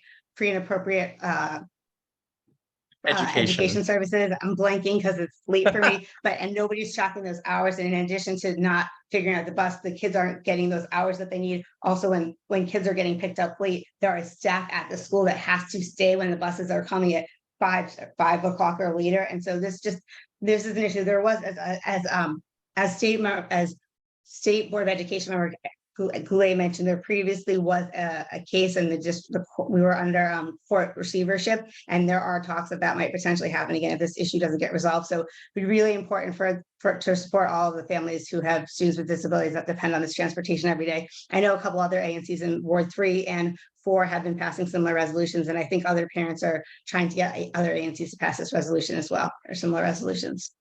Yeah, of course, yeah, and thank you for all that, Stephanie, for sharing your story as well too.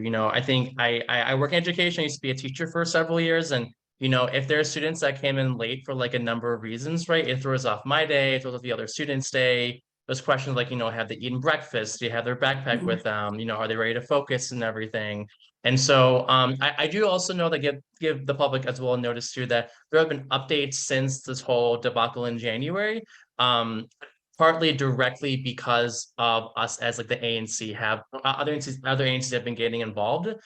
So I know that the hirings have gotten better, but I know it is not perfect. And we were also informed today about like the reimbursement, which for us is like 80 days that we were told, which is still just like such like a ridiculous amount of days to get reimbursed for even just like a ride or like a ride share, an Uber or whatever. So that is pretty much the resolution that we're drafting for. It gives a number of changes that we're thinking of. It's also based on like what other ANCs have thought of, other Ward 3 ANCs have thought of as well too. So I'm sort of adding on to like what other people's ideas were. And I'm also, and me and Stephanie are here if you guys have any questions at all. One other thing I want to mention is that when your bus is late, you're supposed to call a phone number, and you call a phone number and you call them up and you say, hey, like what's going on with my bus? And most of the time they don't have accurate information. This happened to me last week when we are part of my bus route is part of the pilot program, where usually I get a text message at 5:30 and I take a sigh of relief saying that bus is coming. My bus attendant let us know that she was going to be out. And so hadn't heard anything. I called bus line. They were like, oh, we're trying to figure out what's happening with the bus. Meanwhile, a parent from the bus route had texted me to say the bus is on the way to you. While the attendant was telling me, oh, the bus is still stuck at the depot. So the people on the phone don't actually have the correct information either. So we've also been asking for a tracking app so parents can live track the bus route so people actually know when it's coming in real time. Any questions? And that's already been piloted by OSSI, and so they just need funding to make it real, to make it go bigger. And that's so the resolution specifically highlights increased funding for OSSI, correct? Yes. So these are all sort of like the next steps. So whether it is timeline to parents on late and down routes, working families that need to be reimbursed for the paperwork right away, because it is 80 days as like on average, as well as many other things as well too. There's some stuff on the bottom is here as well. So do they have a budgeting issue? Like, will they need increased money to be able to make all this stuff happen? Is that the issue? Don't know what the issue is because they're supposed to be part of the issue is they have spots available for staff and they haven't been hiring for staff. So like they were aware of the 60+ retirements that were happening in December, and there was no plan for it. These have been long-standing issues at OSSI over many, many years. Even like it just got worse, came to a head even more so in January. But so right now they have funding for positions that they're not filling. Okay. All right, and so is the plan to follow up? So what's the plan once you send this? Is there a follow-up effort after this? Yeah. So the idea is that like if depending on we pass it tonight as well too. I mean, we're already seeing that right now with other Ward 3 ANCs. I know ANC3C and 3/4G have already passed resolution like this, and we're already getting like more pressure and accountability from OSSI, whether it's from the update. So the emails that the ANC have gotten the 2 times, they are directly as a result from these resolutions like being written. So it just gives more pressure onto them, more accountability on to make sure that they're doing their job, as well as giving more context and background as to like the reasons behind everything. I mean, it sounds like too, you'll, with the other ANCs, maybe a follow-up in like a month or two on Yeah, these? of course. Oh, so I'm just wondering, any questions from the community? Seeing none, I think we're ready for a vote. Awesome. So I motion to vote in support of the resolution regarding transportation to school for students with special needs. Second. All in favor, say aye. Aye. Aye. Any opposed? And the motion passes. Congratulations. Thank you. Thank you so much, Stephanie. Yeah, thank you so much Thank you, for I really sharing your appreciate it. story. Yeah, absolutely. Take care. Thank you. Now moving on to the next item on the agenda is Commissioner Courtney Carlson with your merch budget resolution. Hi. Maybe Jay James, would you mind sharing it on your screen? I think you're so much better at this than I am. I want to first of all thank my fellow commissioners for adding this to the agenda. I am a new commissioner, and there is a process for how we look at what's going to be on our agenda. Claudette is so good, as we see, because it is 9/11 at keeping us on time. And we had an issue came up that I just found out about that merch parents have been working for a while. And I want to take this moment also to tell the broader community that we want to help you, merge parents, constituents of Oliver 3F. So if you do have an issue that you're working on, that you're worried about, please come to us, because we really do want to help amplify and advocate for your issues. So when I did find out about this issue from one of my neighbors, I talked to the merch community, to Mr. C, to Matt Freeman's office, to parents, to the LSAT, and found out about the issue at hand, which is that there were 48 new students that joined during this year, which is really an unprecedented number of kids to add. It is added to their first and second grade, but actually across grade levels. And we are asking and trying to amplify the merch parents ask for an additional $230,000 to support additional educators in the classrooms. And this is a timely issue and needed to be brought up this time because we are in the middle of the budget process.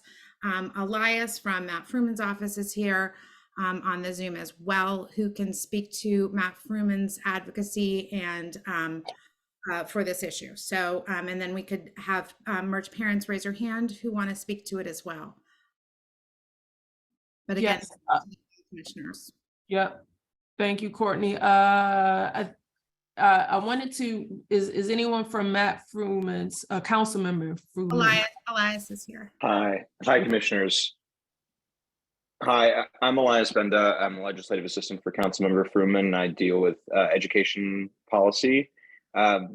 We have been in frequent communication with the merch community and are really grateful for their advocacy and for this ANC's hopeful support of this resolution. I think merch is a very good example of how both the current budget formula and the formula proposed by the council doesn't necessarily address the true needs of schools. As the commissioner said, merch had a pretty significant enrollment growth this past year, mid-year, and the current budget, while it received a pretty minor increase relative to last year, it does not at all accommodate for the need of these students. And the classroom sizes are unacceptably large. And so the council member has been supporting the call for 2 more teachers to merge amongst his calls for reforming the way we budget our schools so that every school is held harmless and truly supported in its need.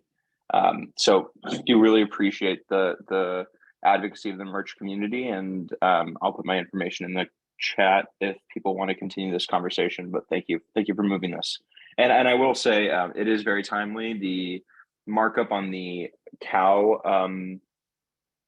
committee report, which includes the DCPS budget, is this next Thursday, April 27th. So we need this advocacy in the next 10 days, in the next 7 days, sorry, to not only Councilmember Fruman's office, but all of the at-large and the chair. So really appreciate that. And I'm assuming some of the merged parents will be hearing witnesses as well, as we heard earlier, that kind of helps. That really helps in the budget process. They did a great job at speaking up at the budget oversight hearing. We appreciated that. Awesome. Allison has your hand up. Hi, my name is Allison Fitzsimmons, and I am here representing a large group of the merged parents. We apologize for getting this to you all so late. We actually just started this process about 3 weeks ago. When the writing was on the wall that we weren't going to get the increase in teachers that we were expecting, kind of based on some conversations that happened mid-year when we had the increases in the classroom numbers, did receive some temporary funds to help alleviate that. But as everyone knows, we're in a serious crisis with teachers and educators, and it wasn't possible to hire a teacher very quickly, also in light of the DCPS hiring process, which can be burdensome. So we really did pull this together. And I think each of the parents have their own specific reasons for why it's important for classroom to reduce the classroom size. And I think some of them are obvious. Some of them are a little bit more intense when it comes to some of the social reasons behind needing to reduce the classroom size of an average of 28 kids in the rising second grade and 25 kids in the rising kindergarten. We're seeing, we've had a lot of social issues, including aggression and some serious learning gaps that we think have been maybe COVID related. We have a really awesomely diverse community, but with that comes English learners that we need to help kind of close that learning gap for.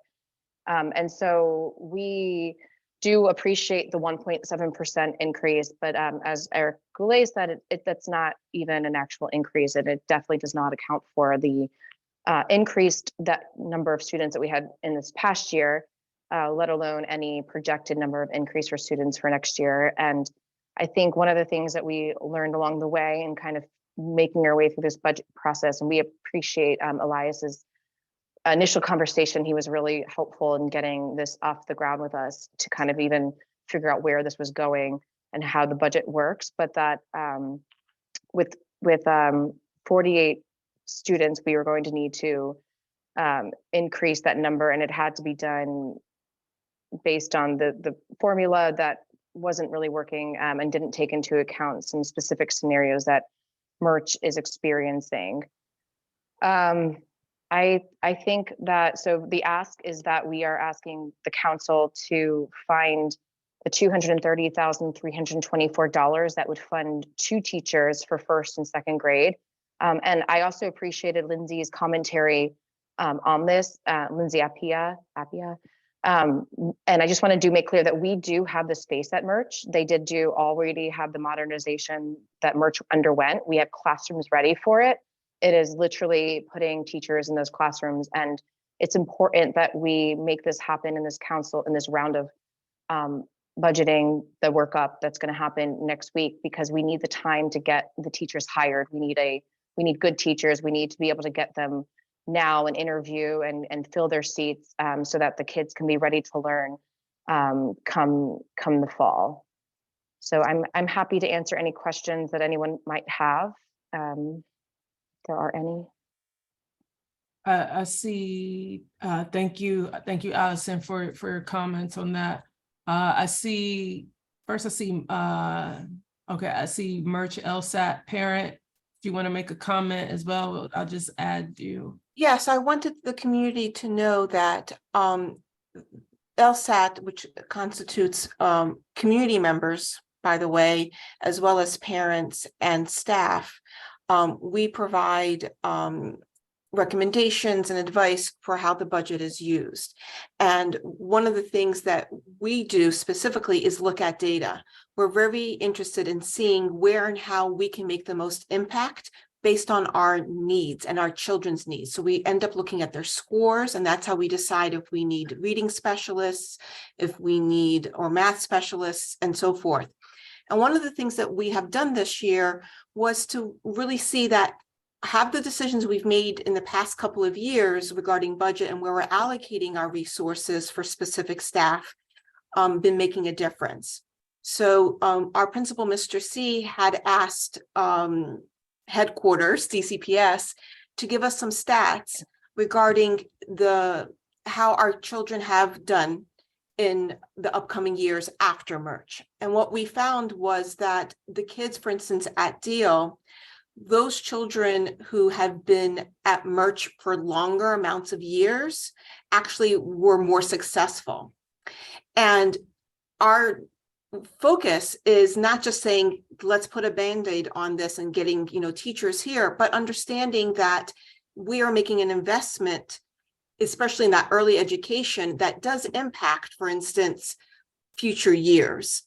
Into Deal, into Wilson, or any of the other high schools. And so our community focus, and I know there tends to be a budget concern regarding taking resources away from other wards, but our concern is we want equity. We want to be able to provide all students, including as many as possible, to minimize those education gaps that we have in our schools and to address them. And the best way to do that is to make sure that we are providing, that full resource. We had looked at aides and student aides. We've tried that. That wasn't as successful. The teachers have given us feedback. Our full-time staff would make a difference. We also are trying a summer program to address some of those gaps to help minimize, future concerns as we get more staff, so that there's less attention needed to go elsewhere.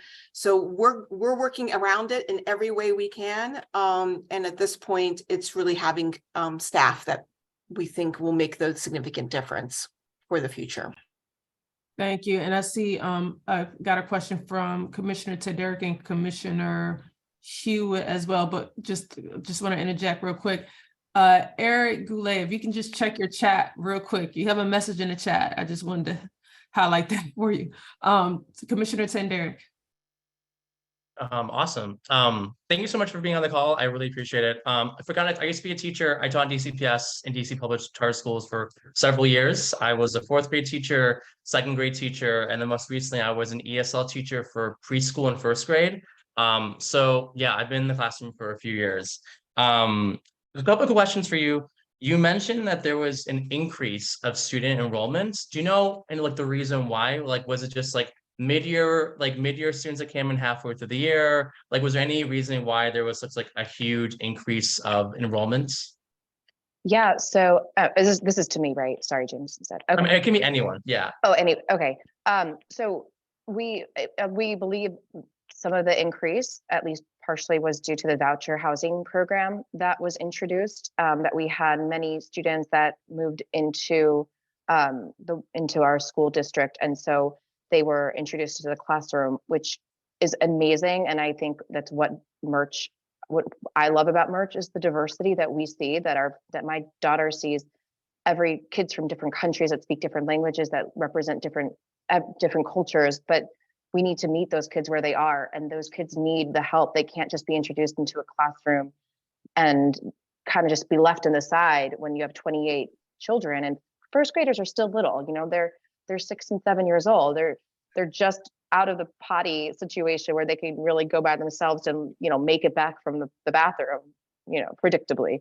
So those kids really need to be met. And it's incredible. My daughter's classroom has a native Russian speaker, a native Spanish, 2 native Spanish speakers, and I think maybe a Portuguese speaker. And that's all incredible, but those kids need support and resources. And one teacher with 28 first graders cannot be expected to teach that, let alone, I mean, in my daughter's classroom has been unique, but we've had some serious violence issues that have happened too, that when it comes down to it, bodies in a classroom, that does matter. Yeah, and especially with like one adult for like 20 plus students, like it's really hard to like manage all the students, checking out like on their needs and everything too. Absolutely, yeah. I have helped students firsthand that have had potty issues, absolutely. And then my last question to ask, and you guys may, and you may not even know as well too, but in your conversations with DCPS and the mayor's office too, have they gotten back to you on the idea of like where would like that money come from? Like, is it just going to be from like federal funds? Is it going to be like from different school or a different agency? Like, have you heard anything from them in terms of like where would this money sort of occur? We hadn't. Elias is still on the call. Maybe he can speak. Oh, to yeah. this. Yeah, of course. Sorry, I didn't mean to cut you off, Allison. It's okay. Thank you, Commissioner Tenderek. Yeah, so right now we're in the process of negotiating the budget within the council. And so the chairman is going to try to find money to fund his school's first budget model, which right now we think would cost between $20 and $30 million to do citywide. Since he's the chairman of the council of the whole, which includes DCPS, it's pretty much up to his discretion where within the council of the whole he would find that money. So it could come from DCPS Central, it could come from another education agency or any other agency in the council of the whole. And so we're actively trying to understand where that money is going to come from and how much is going to be allocated. And as I said earlier, you know, the school's first and budget model actually doesn't provide more funds to Merch, which is why this advocacy is so important and why Councilmember Fruman has been committed for years to trying to find a way to fund schools that addresses true need without using a formula that doesn't address the, you know, examples like Merch where funding truly is needed. I I hope that answers. I see a question from school board member Eric Goulet. Well, I just want to actually echo everything Elias just said on that and really commend Matt Fruman and commend this resolution for not trying to go with a formula approach, but at this point in the budget, trying to go with a specific need. And you've identified a specific need. I think schools across the city are doing that. So, you know, we're seeing this across the school with elementary schools where there's a need that wasn't funded through the petition process. And I want to really commend Matt. I want to commend the Merch parents on coming up with the specific need for the school.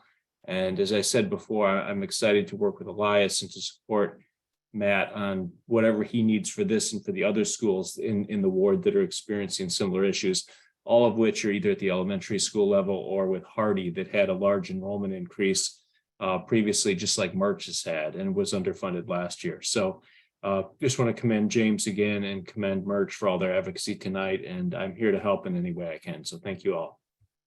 Yeah, and definitely shout out to like you guys, the LSAT, for coming up with the specific number that shows like the dedication like behind like the really nitty gritty like budgeting math kind of it. So definitely. Yes, and can't forget about Commissioner Courtney Carson, who made this happen tonight. Commissioner Terry Hewitt had a question. Thank you, Madam Chair. The only question I have, and maybe it's already been answered, in reference to the 48 students that you're expecting to attend class, is that a firm number? Has enrollment closed? Will that number increase? So the 48 came last year. Okay. 48 was already, we've already have the 48. Okay. They just were put into classrooms as they came. And so we know that there will most likely be an increase. We don't know, we can't understand what that increase is going to be next year, but we have to, if nothing changes, if we don't get the money and nothing changes, those 48 kids are still in the school without any accommodation for them, without any. Absolutely. Right. Mhm. And Well, to add, we don't close enrollment. So anybody that moves in within our bounds Mhm. automatically comes into the school. And if somebody moves into our bounds and moves out, they're grandfathered in and they get to continue going to Merch. Okay, so you answered So- my question. So Right, so what that you're those saying first is- graders, if they move out to a different ward or whatever reason, and we're happy to have them because we used to accept a large percentage of out of bound kids, but with our enrollment up, we've had to minimize the amount of out of bounds we accepted, which then goes back to the equity that Merch is really interested in making sure that we provide to all the wards as much as possible. And so that would also be our hope that, you know, with more staff, then we can go back to opening up to out of bounds. Thank you. So what I hear you saying is that because enrollment is still open, it will continue to be open, is that the number 48 could possibly, foreseeably increase. Correct. We've been And I told do from wanna- teachers every 2-3 weeks, they keep getting a new student. Well, and like James, I worked DCPS teaching kindergarten through high school. So I understand. I also want to say that what we also didn't realize was that the cap for K through third grade classrooms, or maybe it's second grade, I think it's third grade classrooms, is 20 students. And so currently at 28 students, we're at least 40%. You're over. Yep. We're way, yeah. So. Yep. Thank you. Are there any more questions from the community? Any more questions from commissioners? I'll mention also that I've also been working with ANC3F on this, and they are introducing a similar resolution in support. So this is, you know, we're really working together with multiple neighborhoods that have multiple elementary schools to support Merch in this. So I want to thank them. And that's because parents have students. They'll have their kids in the school as well. Well, and we, you know, the Merch has a bit of 3E, a bit of 3-4G, but a lot of us in 3F. Yeah. We're your base. Yeah, we have parents of students. Yeah. Seeing no more questions, comments, are we ready for a vote? Yes, Madam Chair. Yep. Can I get a motion? Oh, I'm sorry. I think I should do that, right? I motion to vote on the resolution to support Merch. I don't even have it up anymore. Oh my God, it's 9:30. The Merch budget resolution. I second it. Wordsmith that, won't you, in the minutes? I second it. Yeah, to increase funding. Funding, thanks. For teachers, for more teachers.